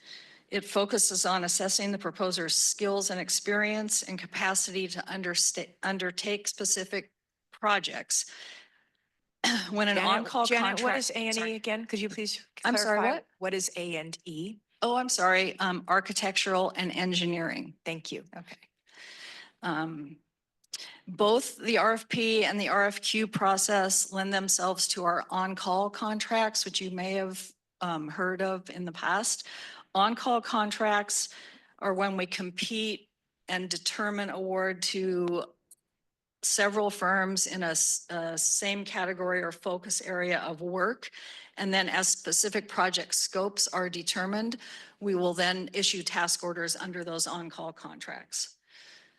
Invitations for bid, the 3rd type here, or an IFB, that is typically used for construction, goods, and supplies. And that is when we are using a low bid fixed price as the outcome. And then request for offers is a more informal process for small purchases that are under $150,000, typically used for non-A&E services, goods, and supplies. All right, and then the basis of award for those solicitation types.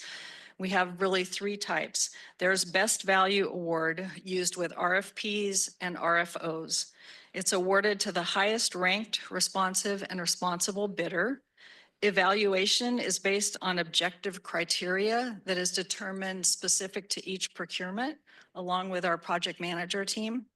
It can include things such as price, features, functions, life cycle costs, approach to the work, and the project team, and then other criteria that is custom to that body of work. Award to the lowest priced offerer is not required in a best value. And examples of work in that area would be professional services like planning, legal, financial, and ITS services. Then we have low bid award. That's used when we have an IFB. Contract is awarded to the lowest price, responsive and responsible bidder that meets the specifications. And examples would be construction and the purchase of goods like irrigation supplies or IT equipment or office supplies. And then thirdly, qualification-based award. This is for those architectural and engineering contracts. It's awarded to the highest ranked, responsive and responsible offerer based on qualifications only. Examples are A&E services and construction management services. I'm going to pass it off to Susanna, but any questions at this point from anybody? Any questions, anyone? I see no questions. Okay. Thanks. Okay, so now we're going to get into our process. So there are 4 different phrases in what we refer to as our contract lifecycle framework, which include pre-solicitation, solicitation, selection or award, and contract administration. So our pre-solicitation phase starts at the beginning. This is where we're identifying a need the agency needs to procure certain services or goods. We are identifying our funding sources and availability at this point, and our project managers are developing their independent cost estimates and scopes of work. I do want to emphasize that the independent cost estimate, meaning that they do not talk to vendors. Their ICE is best based on research. They're looking at historical data. We could look at other agency solicitations or contracts to help establish what they think the cost is going to be for that service or good. Once that's developed, it is then submitted to our department, and that begins our solicitation phase. So here, a contract analyst is then assigned, and then we develop the solicitation documents. We work with a project manager and have conversations to determine which solicitation type and basis of award we will use, which are the items Janet just covered. Those get developed, put together. We obtain the necessary approvals, which would be internally, as well as bringing it to the board if that meets the requirements for you all to approve the us issuing that solicitation. And then the solicitation documents are published. So SANDAG uses BidNet Direct as our bidding platform. So that is where we put all of our formal and most often our informal solicitations for the vendor community. We do outreach to the community by publishing it on BidNet. We do newspaper advertisements as well. We'll hold a pre-bid or pre-proposal meeting. So this is during the time when the solicitation is out on the street, as we often say, and it's an opportunity for the vendor community to come ask questions, learn more about the project. Oftentimes we will also have a networking opportunity for some of our projects so that any potential subs could, meet primes and maybe form a team if that's something they're interested in. We have a question and answer period as needed. And we put as needed because we always have a Q&A period. There are times, it's really rare where we don't have questions from the vendors, but there is always an opportunity for them to submit questions if they have clarifications, if they want SANDAG sometimes to consider extending the due date. And then we will issue addendum as needed. A lot of time our addendum, which is a revision to the solicitation. Sometimes those revisions stem from questions. Maybe the vendors would need more clarification and then realize, okay, maybe we need to expand on these things a little bit.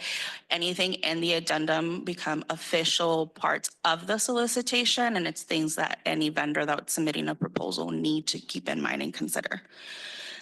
During this stage, we also finalize our evaluation committees. So our evaluation committees are used anytime we do an RFQ or an RFP. They are comprised of technical experts. The project manager recommends individuals. There's typically SANDAG staff, but we do have a requirement that there should be at least one external member. Oftentimes it's from a partner agency like MTS and CTD or one of their cities. We'll draft a memo that goes to the director responsible for that solicitation in that program area for them to approve. If they have any concerns, they could make recommendations. They could ask for additional members to be added. Hold on, Deputy Mayor Melendez has a question. Yes, quick question. To avoid conflict of interest, would it be appropriate to determine the committee members at the pre-solicitation phase? And maybe you can explain why it occurs at this stage. So we're actually going to do that in the solicitation phase, and I will get to that slide and I'll explain why in 1 second, if you could hold off for just a minute. So then the last phase is receiving our bids and proposals. So when, wrong button. So that goes into our selection and award. So one of the first things we do is collecting the declaration concerning conflict and confidentiality forms from our evaluation committee. The reason we do it here is because in order for us, for the committee to know if they have a conflict, they need to know who the vendors and subs are. So one of the first things our team does, and when we get all those proposals, is we put together a list of the firms. So we say we got 5 proposals, proposal 1, here's the firms, proposal 2, here are the firms. We send them these declaration concerning conflict forms and confidentiality forms. We ask them to fill them out and send them back. We will not share any proposals until those forms have been received and SANDAG has confirmed there's no conflict. If we need to, we will work with our Office of General Counsel. So the conflicts are confirming that they don't have our financial conflicts, relationship conflicts, that they don't have any kind of involvement in the company. So once that's been cleared and we've confirmed no conflict, then we will share the proposals with them for them to review and score based on the criteria that was in the solicitation. So our solicitations always include the evaluation form so that our vendor community, it's transparent, they know what we will be considering. And that's what the evaluation committee needs to use when developing their scores. We give them a due date by when we need scores back. We will then hold a shortlist meeting to determine how the firms are ranked and go into interviews as applicable. We do interviews a majority of the time. The shortlist meeting is what helps us see how many or who we want to interview. Sometimes, for example, if we have 5 firms, sometimes they're all really close together when we're looking at those cumulative scores. So we will interview everyone. Sometimes we have what we call, a clear break. The first 3 may be really close and then suddenly you see like a 20, 30 point drop. So that's a conversation the evaluation committee has as, do we want to interview all of them? Do we want to focus on the top ranked firms? Once interviews are done, again, there is a scoring factor into interviews to develop who we want to then enter into negotiations. For best value procurements, SANDAG has the ability to negotiate with multiple firms. So if we say, hey, these 3 firms are really close, we want to negotiate with all of them, we have the ability to. For qualification-based procurements, we can only negotiate with a top-ranked firm. And this is due to the fact that it's qualification-based, right? So that is when then your pricing comes into play. So once we have our number 1 ranked firm on a qualification base, we ask them for the cost proposal, we negotiate. If we can't agree on something, we could then move to firm number 2. Regardless of which type, we have a negotiation. The contract analyst leads the negotiation process. We work very closely with our project managers. They are technical experts. So for items like scope or level of effort, or if the appropriate classifications, right, are being proposed, we really rely on them, but it's a team effort led by contracts. Once we have a final amount, there's also a determination if you're in reasonableness. So we want to make sure that that final amount is fair, it's reasonable.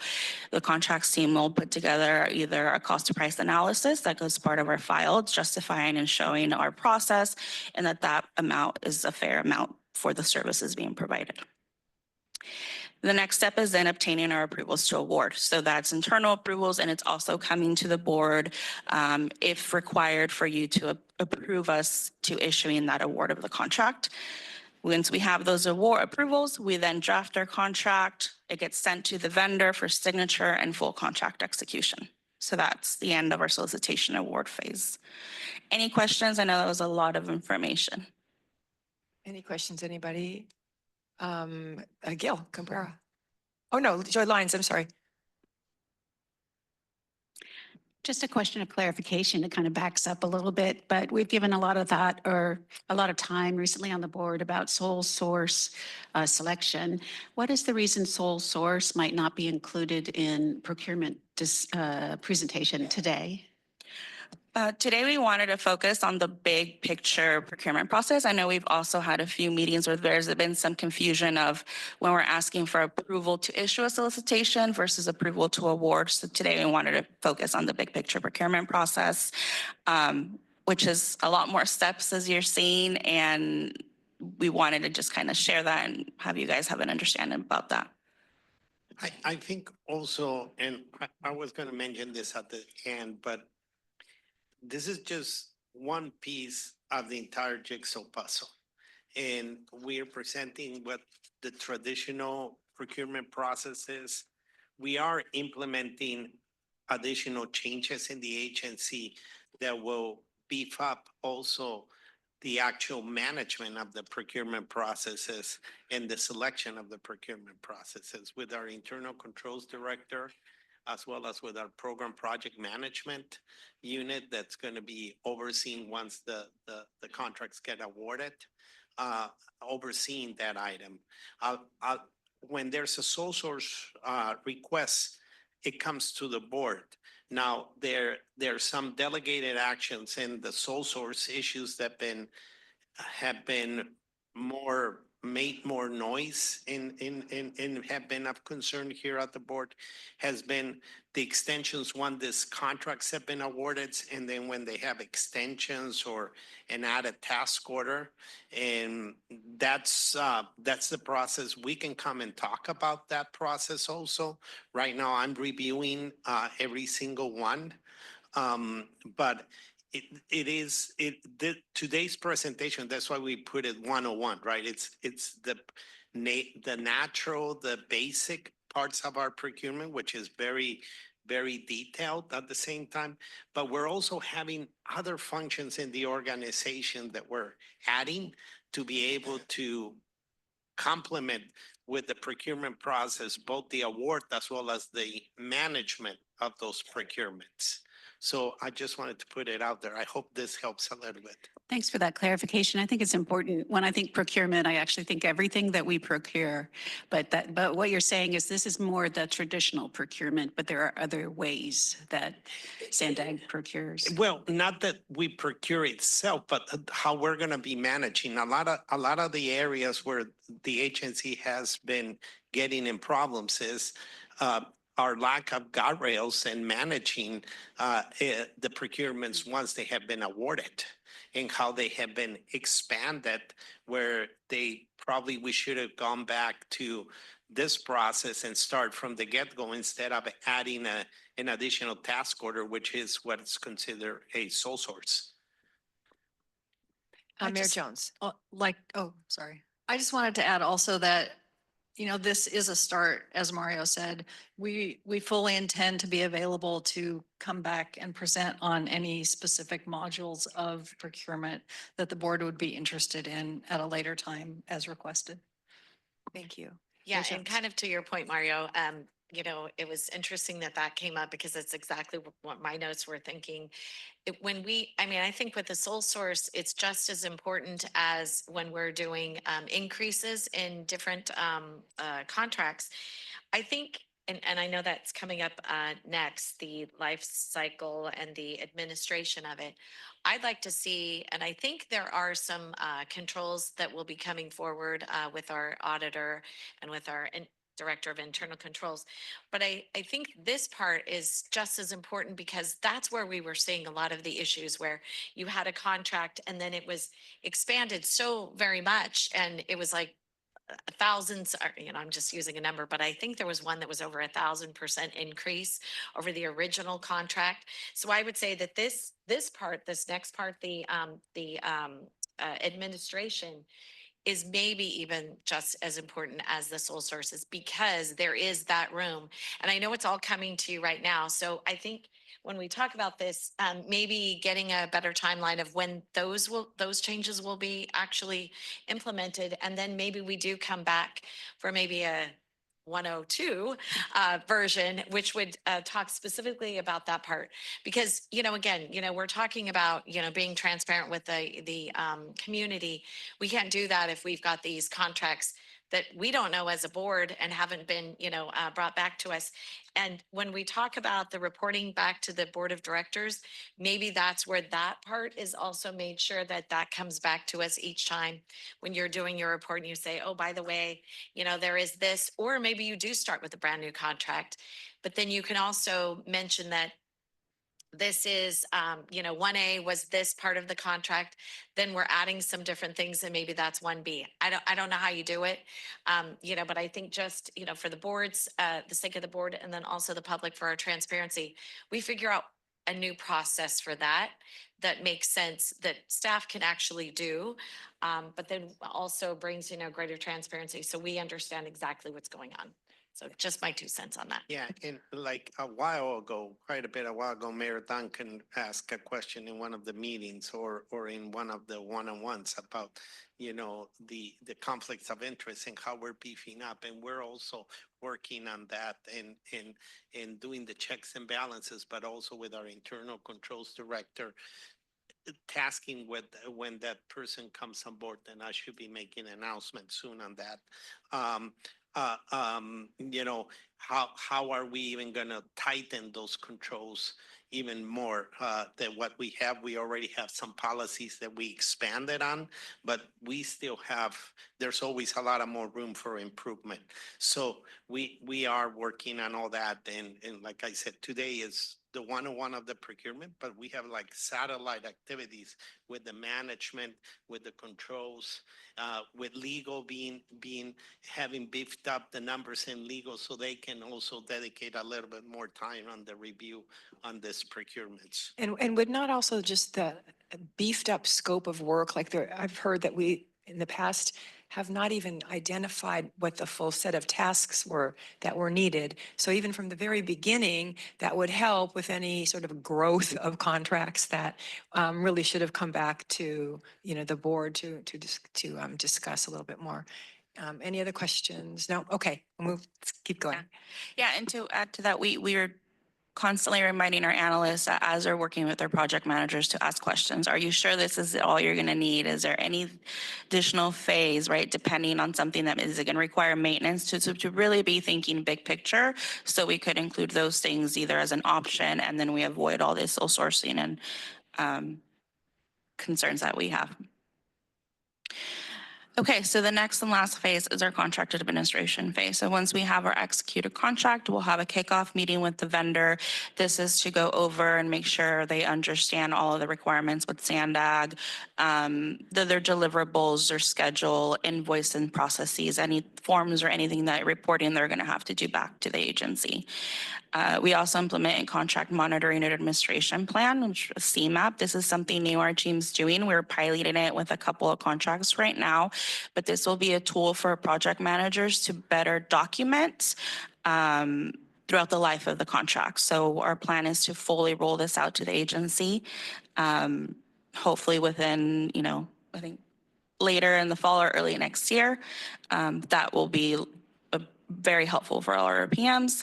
This also includes processing invoices. We've already done some training internally with our first agency staff on the things they need to be looking out for when they're reviewing invoices, making sure that their invoices are consistent with what their contract's saying, that the rates are being billed correctly, that they're not paying. If we didn't get our deliverable, we're not paying. It's monitoring the contract capacity, so making sure they're monitoring the burn rates. That way they're not running out of money before they're supposed to. Reviewing and accepting deliverables, making sure the project schedule is maintained, documenting vendor performance, and then finally at the end, the closeout of the contract. So there's different forms that need to be filled out for us to properly close out that contract. Yes, Councilor Molina, yeah. Thank you. For the number 2, implementing a contract monitoring and administration plan. It sounds like that's something new. If you can give me a little bit of detail into how that's different from the process that has been in place thus far. So this is something more formal where we're hoping this will create consistency across the agency. So right now, depending on the contract and the department, everyone does this, but they do it a little bit different. So our goal here is that we will have consistent templates. Everyone's using similar things, so it's easier for us to identify that. We'll also be working on improving or changing our filing structure. So everything contract administration related, not just that contracts manages, but our project managers is in one place. So that's a work in progress. It's one of the many projects we have. But we think that's really going to help with contract administration. Awesome. And I imagine that's going to apply to the sole sourcing as well. Right. I mean, any contract would have to follow some administration and monitoring plan. Actually, it's to try to avoid sole sourcing. And it's I tell the team one of my sayings is no surprises. So what this is let's avoid surprises. Don't come to me, oh my God, we ran out of capacity. We have to keep the job working, moving. I need you to approve a sole source tomorrow. No, this is where we're gonna, like Susana said, burn rates, estimate to complete when you're about 75% on your budget. And let's compare where you are with your budget with where you're supposed to be on the workload, the estimate to complete. Why are you not 75 complete when you have burned 75% of your budget? You think that you're going to need an additional 10% instead of the 25% remainder. Let's have a discussion. Is there a good cut line? Do we need to re-advertise, or is it clearly a sole source to extend because they were unforeseen changes, right? So those are the conversations that this process in the PPM unit's going to have. We're going to have status meetings following the different contracts, not just the projects themselves, but the contracts themselves. And let's see the health of those contracts. And if suddenly we're only 10% done with the project and we burn 90%, we need to have a conversation. We need to have a serious conversation of what's going on there. So it's that tracking. So this is what we're trying to achieve. Excellent. Thank you. This sounds like a very good solution for a company or an agency as sophisticated as SANDAG. This is absolutely necessary. So thank you for putting this together. And I do look forward to how this comes about and hearing more and seeing the success here. And I think that goal, Mario, is great. No surprises. That would be fantastic. Thank you. Wouldn't it? Councilmember Lyons, and I appreciate your questions. I know you have a particular expertise in procurements, being on the other side of them many times in your professional life. Thank you. I was just withdrawing my request because it was really associated with CEO Orzo's comment. My only additional comment is who has the authority to throw up the red flag as far as, when you go through the process? Is it the procurement department? Is it the project manager? Making sure. It's the project management team, the PPM group, which the project managers do not work for them. This is the project management police, let's call it. So they're the ones who can raise the flag, as well as our contracts unit and probably our internal controls director also. So during the status meetings that we're going to have in the near future, there's going to be several people in the meeting who are not actively working at the project, but are keeping controls of where we are with the procurements and the burn rates. Thank you. Thank you. Okay, you may proceed.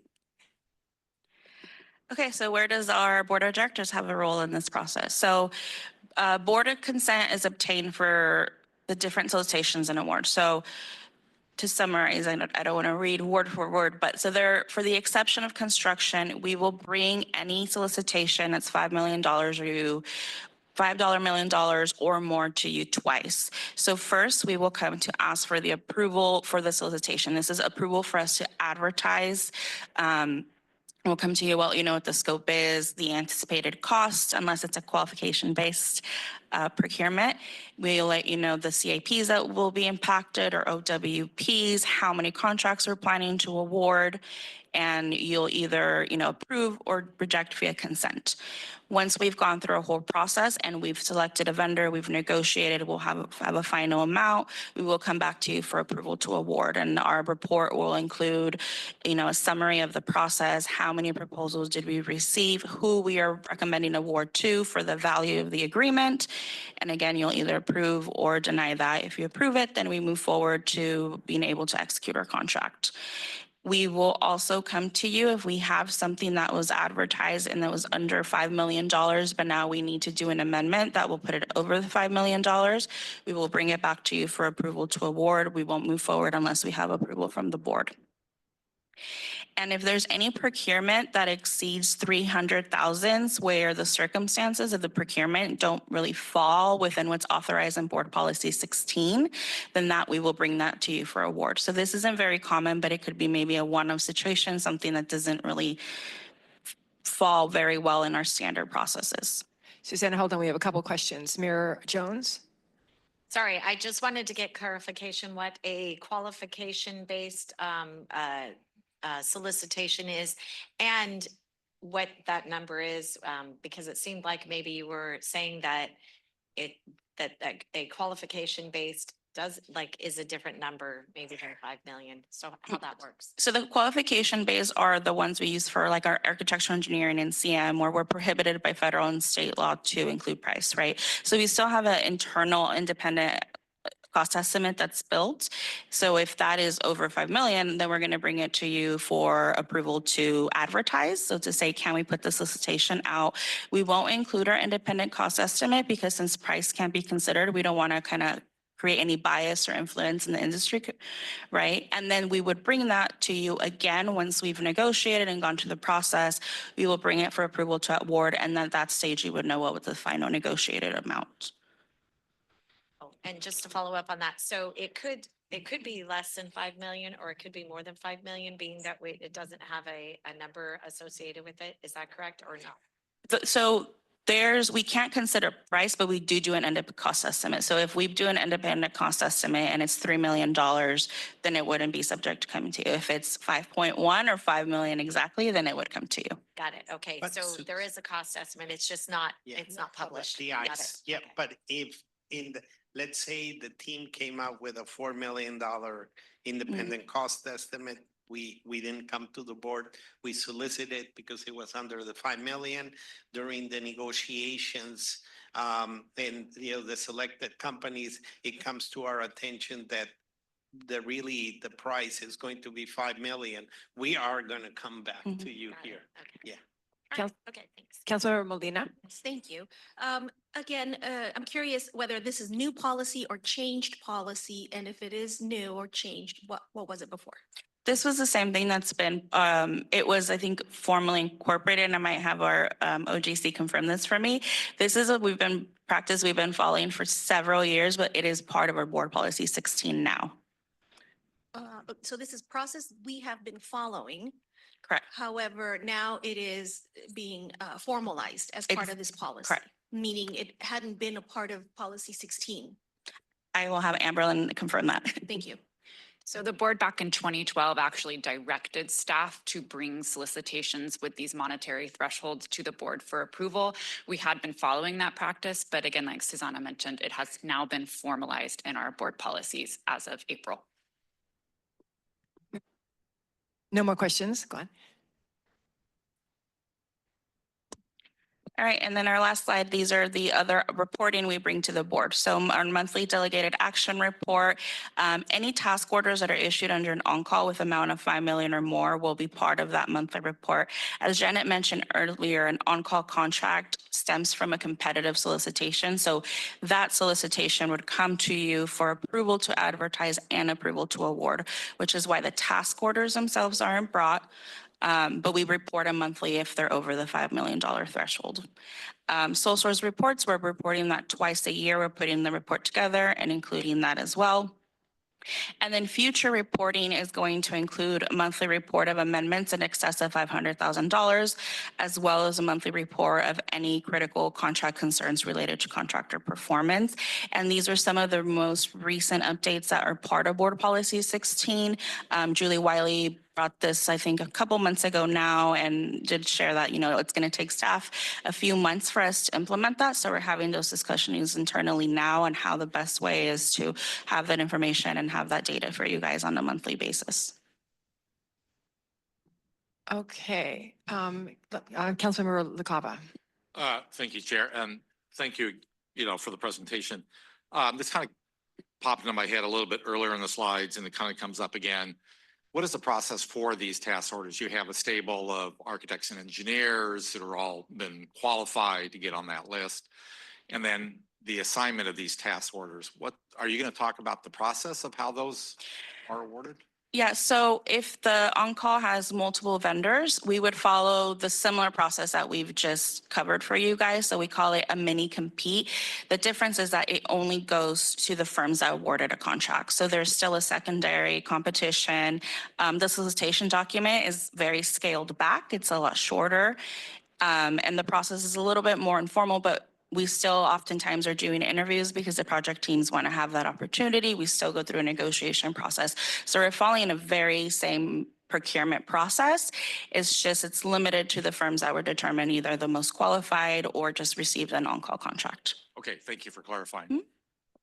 Thank you. And so Mario told us at the beginning that last year you did like 530 contracts and there's 35 in the works now, something like that. That's a lot of work. How many people are in the contracts and procurement department? So I'm we just have curious. 23 total, including director, managers, and seniors, interns, and admin. Out of those, there's 11 contract analysts who the majority of the work is actually doing the procurements. Our senior analysts will sometimes jump in and do procurement and needed, but really it's 11 staff. And I do one out of those 11, we actually have one analyst who started last week, so she's barely starting, and two who started in the last 3 months. Okay, very good.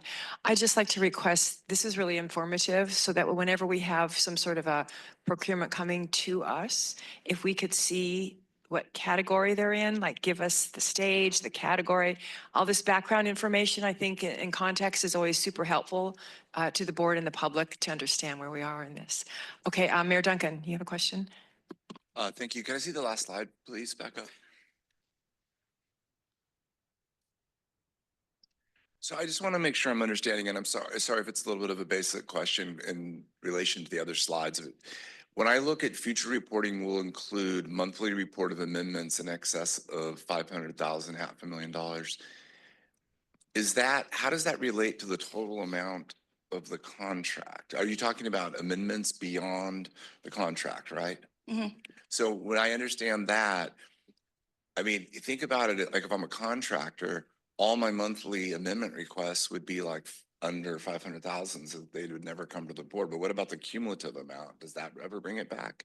So like, let's say I had, requests for amendments for my contract as a, vendor for 490,000, like 5 months in a row. I mean, I know you guys are competent and wouldn't let that happen, but it's strange I always wonder when I have specific cutoffs, like how they work in relation to the total contract and the responsibility and monitoring from the executives and the board.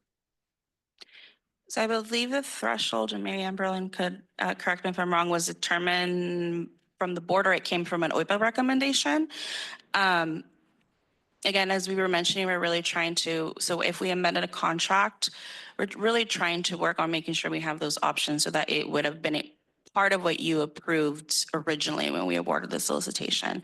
If we had a contract that was under that 5 million threshold and suddenly this amendment's going to be put over, we would bring it to you for award before it's even in this monthly report. And so that's how it relates to the earlier slide. Yep. Okay, that's pretty much what I wanted to make sure. And just if we do see any gaps on cumulative issues, we could potentially, add that to the policy. Yeah, and that's where I was gonna go on this, sooner or later, it catches up, right, at the final number. So there's gonna be a point that if in the hypothetical situation, somebody's having multiple amendments, there's gonna be a moment that this contract has run out of capacity. So either we're gonna sole source it to expand it, or we're gonna cut it and re-advertise it. And that's, sooner or later, it has to come back to the board. It should be sooner than later, of course, with these reports, but it is part of the tracking, right? And having those checks on also estimates to complete. If it makes sense to have a change order that's 5%, 10%, it makes sense, right? But if it's something that you're going to say, wait a minute, it's going to, at the end of the day, this is going to double the contract capacity, why then we not re-advertise it? So a lot of changes will eventually catch up to us. And Okay. If I may, Amber. Chair, to Mayor Duncan's question, part of the change that you made to your board policy back in April was to this point, and it specifies that the reporting is for amendments, cumulative amendments. So it avoids that piecemeal scenario that you were just mentioning, Mayor. Thank you. Very good. All right. I see no other questions. Oh, Mayor Ayers? Yeah, a quick one on that same chart. Mayor Jones, I want to second what Mayor Jones said earlier about the reporting of the sole source. I think this says reported twice a year. It seems like, I believe, Mario, you are personally approving each sole source. Wouldn't it be better and more timely if we had it reported as part of your delegated action? Then it is not only where all the other delegated actions are, but we would see it monthly, we would see it soon after. Seems like 6 months is quite a lag. And I worry that, 6 months ago, I'll go, yeah, I remember, you did something there. But so I would very much second this idea. I think the new director of internal controls would go along with that kind of recommendation too. Sure. That's exactly the type of systemic change I would expect them to recommend. So. Yep. Okay. Thank you.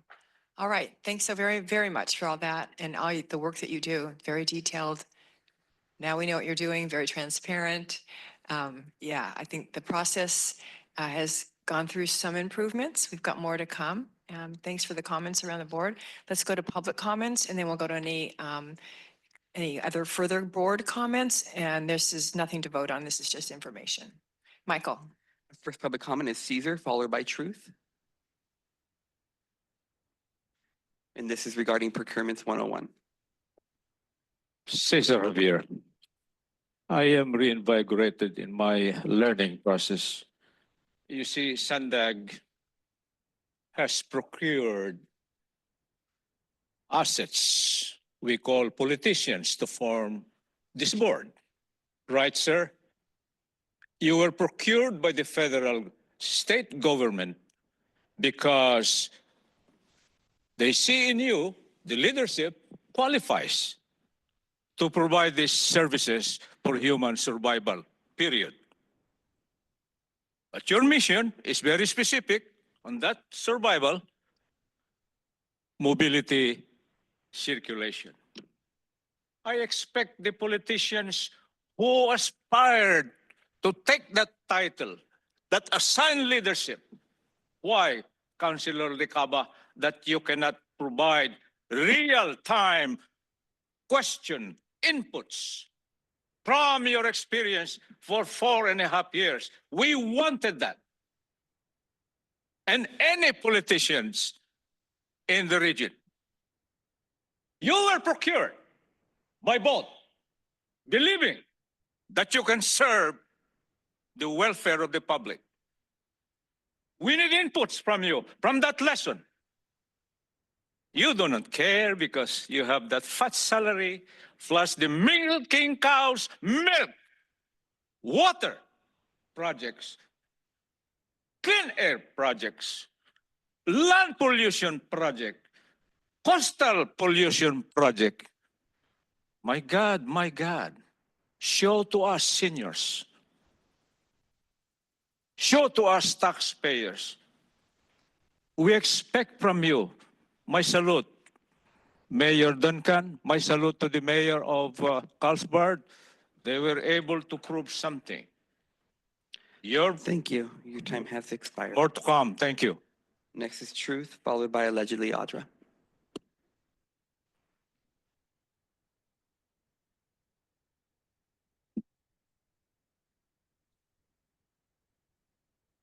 All right, those policies were there, just nobody followed them.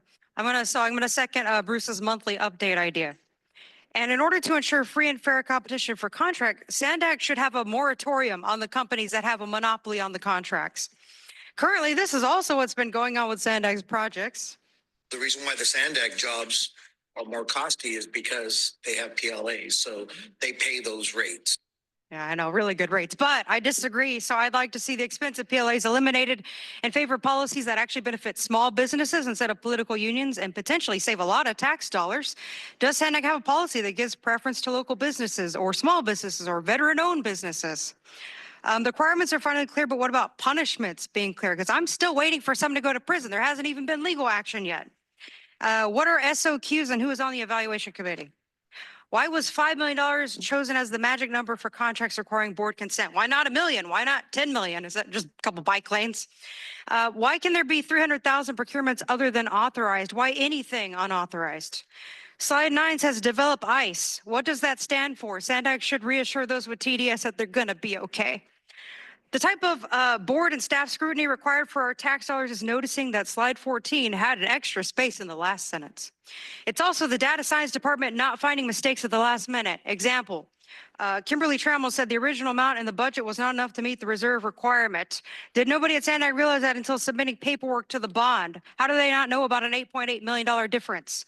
The 125 budget only included tolls. How does staff overlook violations, admin fees, and investment earnings? You'd think they'd at least remember the admin fees themselves. Maybe the new director of internal controls will provide oversight for this agency, because we can't just rely on Rebecca for everything. And I'm going to procure some lunch after this. You guys are making me hungry. Thank you. Next is allegedly Audra, followed by Blair Beekman. Yeah, it's interesting why you would want to set a price at $5 million, because that would allow for sidestepping of the board to just bring in potential contracts that are smaller time and time again. And that can lead to some really bad things. And I feel like you guys need to have some kind of contract monitoring. I mean, the city of San Diego fails miserably at like not exceeding their not to exceed contracts. They do it like every time there's a board meeting or council meeting. And so what are we doing as far as that goes? If there is a not to exceed amount, is that being exceeded, or are you just never setting that so you can exceed it whenever you'd like? And is there enough staff to do contract monitoring to make sure when there is a contract that's going to be coming up for expiration that you're not waiting till the last minute, then potentially causing for process manipulation and different things to happen? You need to be staying on top of things and making sure that you're also providing enough background information when you are selecting a vendor as to why you made that selection and what other ones possibly were in place that this one won out and for what reasons. But what are you going to do to make sure there's no bribery and kickbacks or price fixing or bid rigging? Because you guys always talk about how the government gets charged more. Well, there's a reason for that. Because as soon as there's more money to be made if the government comes in, because people know that you guys will just throw money people like they're whores or vendors because, you want to do whatever you're doing. But I think that there needs to be a smaller, lower price as far as the $5 million go, because I just feel like that leaves up too much room for some shenanigans to take place, and you guys can't be trusted as far as I could throw you. So, you just need to be more transparent and make sure that you guys are, doing what needs to be done to save money for the people so that we can spend it on other things, not just go and throw money at anybody and everybody. Thank you. Next is Blair Beekman, followed by Paul the Bold online.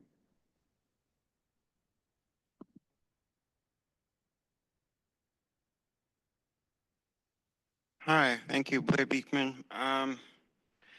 Yeah, for this item, boy, I've been trying to work the ideas of tech accountability for 10 years now. And when I first started doing tech accountability work, I was very happy and gung-ho to offer how tech accountability, when you talk about it in your procurement process, I think it could be a really important tool to describe what yourselves are about, what your focus is, what to expect with your process. And that invites, the applicants to know what to expect and what to be working towards and thinking about. So if we talk about openness and accountability as a part of the procurement process, I've always felt it was really important to what you're asking for, and it sets a good standard and a good pace. And I just wanted to remind yourselves of those kind of good goals in procurement. I know it's a little naive and stuff, but when you're talking about procurement overall, to mention, I don't know, it's never talked about, but you know, you go straight to the heart of, you know, you guys got to work on stuff and got to get the job done. But in this public process, to give small explanations, what is an overall philosophy of SANDAG? What are your you know, presenting that in the public process, I think can be important. And for me, that's tech accountability. And you're trying to learn how to be more open and accountable overall, sharing that with prospective applicants, you know, what your goals are. It sets a standard, and we can set a really good high standard that's important, I think. That and then to make that a part of the procurement process. That's what I'm trying to say. So good luck in those efforts to consider such things and what can be done. Thanks. Our next public comment is Paul the Bold online, followed by Consuelo. Okay, Paul Bold. I appreciate the effort to present this. Slide 3 gives why the plot. Fair and open competition, free from conflicts of interest, follow written laws and procedures, clear and complete written documentation and record keeping. Contracting should take heed even if they aren't here. Slide 7, another huge issue which goes to public trust is that the public should be involved from day one, determining agency need. Often someone makes a suggestion before spending millions on a controversial or wasted effort, it's always wise to get a second and third or public opinion. But you certainly need to include public opinion before issuing a contract which might violate people's rights or property. Slide 5, sole source are not fair or open or really competition, nor is pre-selecting certain trusted vendors and ignoring others. RFQs, that is, and so much has been said about following rules and proper documentation and records that I won't repeat it. RFQs have problems too, like being sued for excluding vendors. Slide 4, in addition to the rules, courts have on occasion recognized foreign precedents, also just plain logic, of which I would like to say a bit more. Sole source and qualification-based contract approval in themselves would risk conflict of interest. If, you know, and they could mire you in legal expense, so you should be avoided if at all possible. You list competitive solicitation Thank you, Paul. types. Your time has expired. Next is Consuelo, followed by our last public comment of Gambler.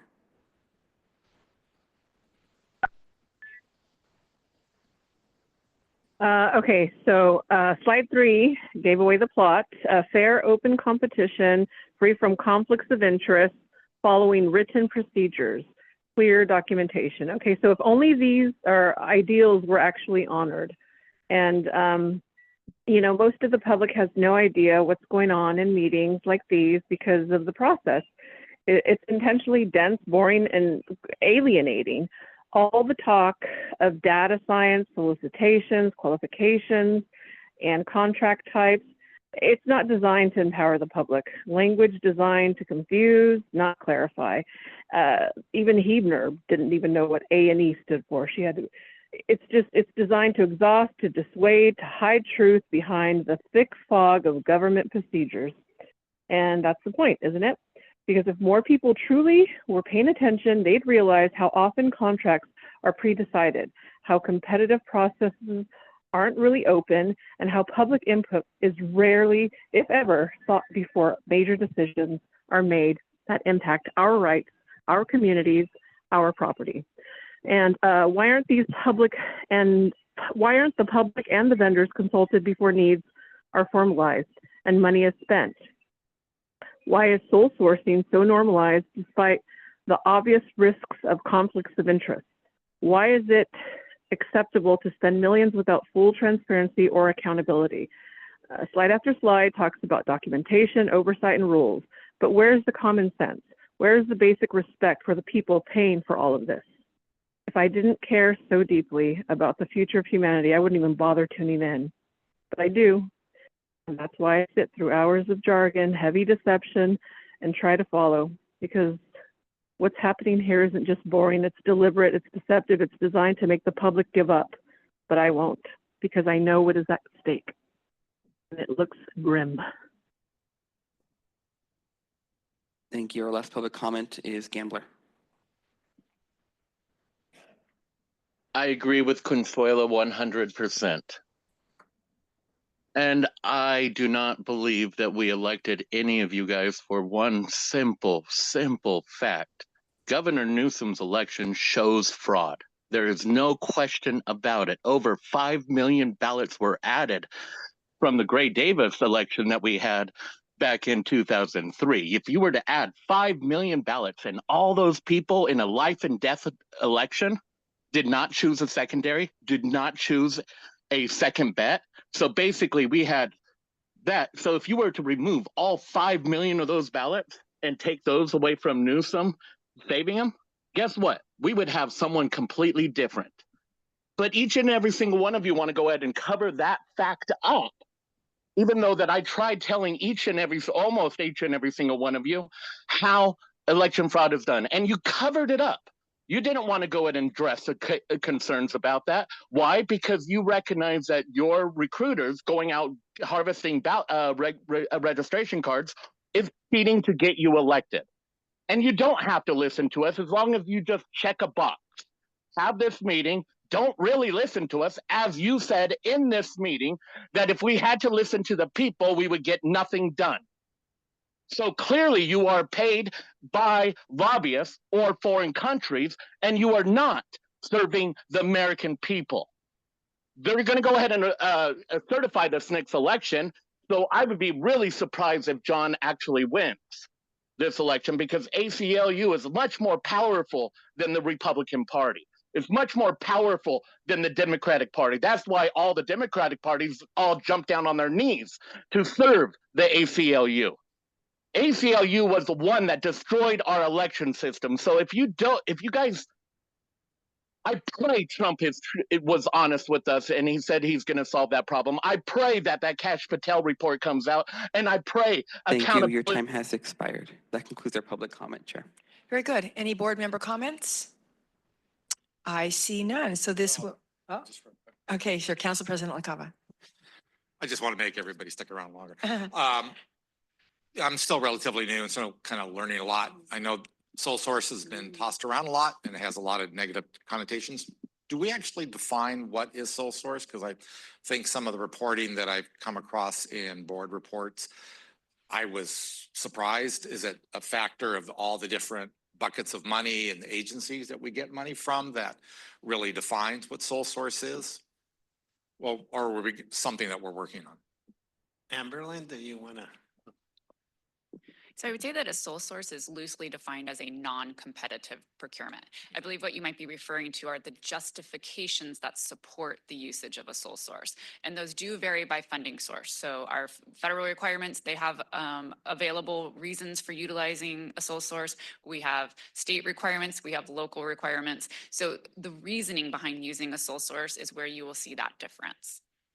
Okay. I think I understand the concerns that people have raised. The OIPA did their own analysis, and it sounds like we're doing some additional work to try to clarify what that is. And sometimes it might be the original solicitation, might be more expansive, because we know these things are going to come up, and we want the A&E or the contractor who is on board to pick that up rather than to revisit and reopen that conversation. And to the point I always talk about, folks, people get mad when government goes too slow. People get mad when government goes too fast. And we're always trying to hit that sweet spot right in the middle. So anyway, thank you. Thank you. Councilmember Fisher. Thanks, Chair. Great presentation. It's good to kind of get a 101 of what it really is for procurement. I'm assuming that most projects for SANDAG have multiple contracts. And what's the percentage of contracts that are over 5 million? Because I'm just curious what percentage actually come to the board?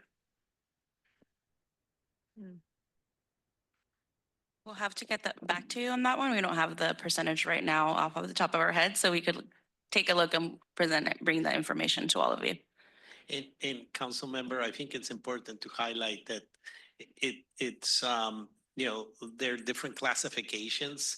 So let's say a legal contract for legal services, that will be an extremely high amount. For A&E, for a $1 billion project, that's not unreasonable, right? That it will be much higher. So we'll get you the information, but it also, we can bucket them in the classifications because it depending if it's a capital one for construction or A&E versus services provided or a initiating planning study. So we can bring all that to you. Great, thank you.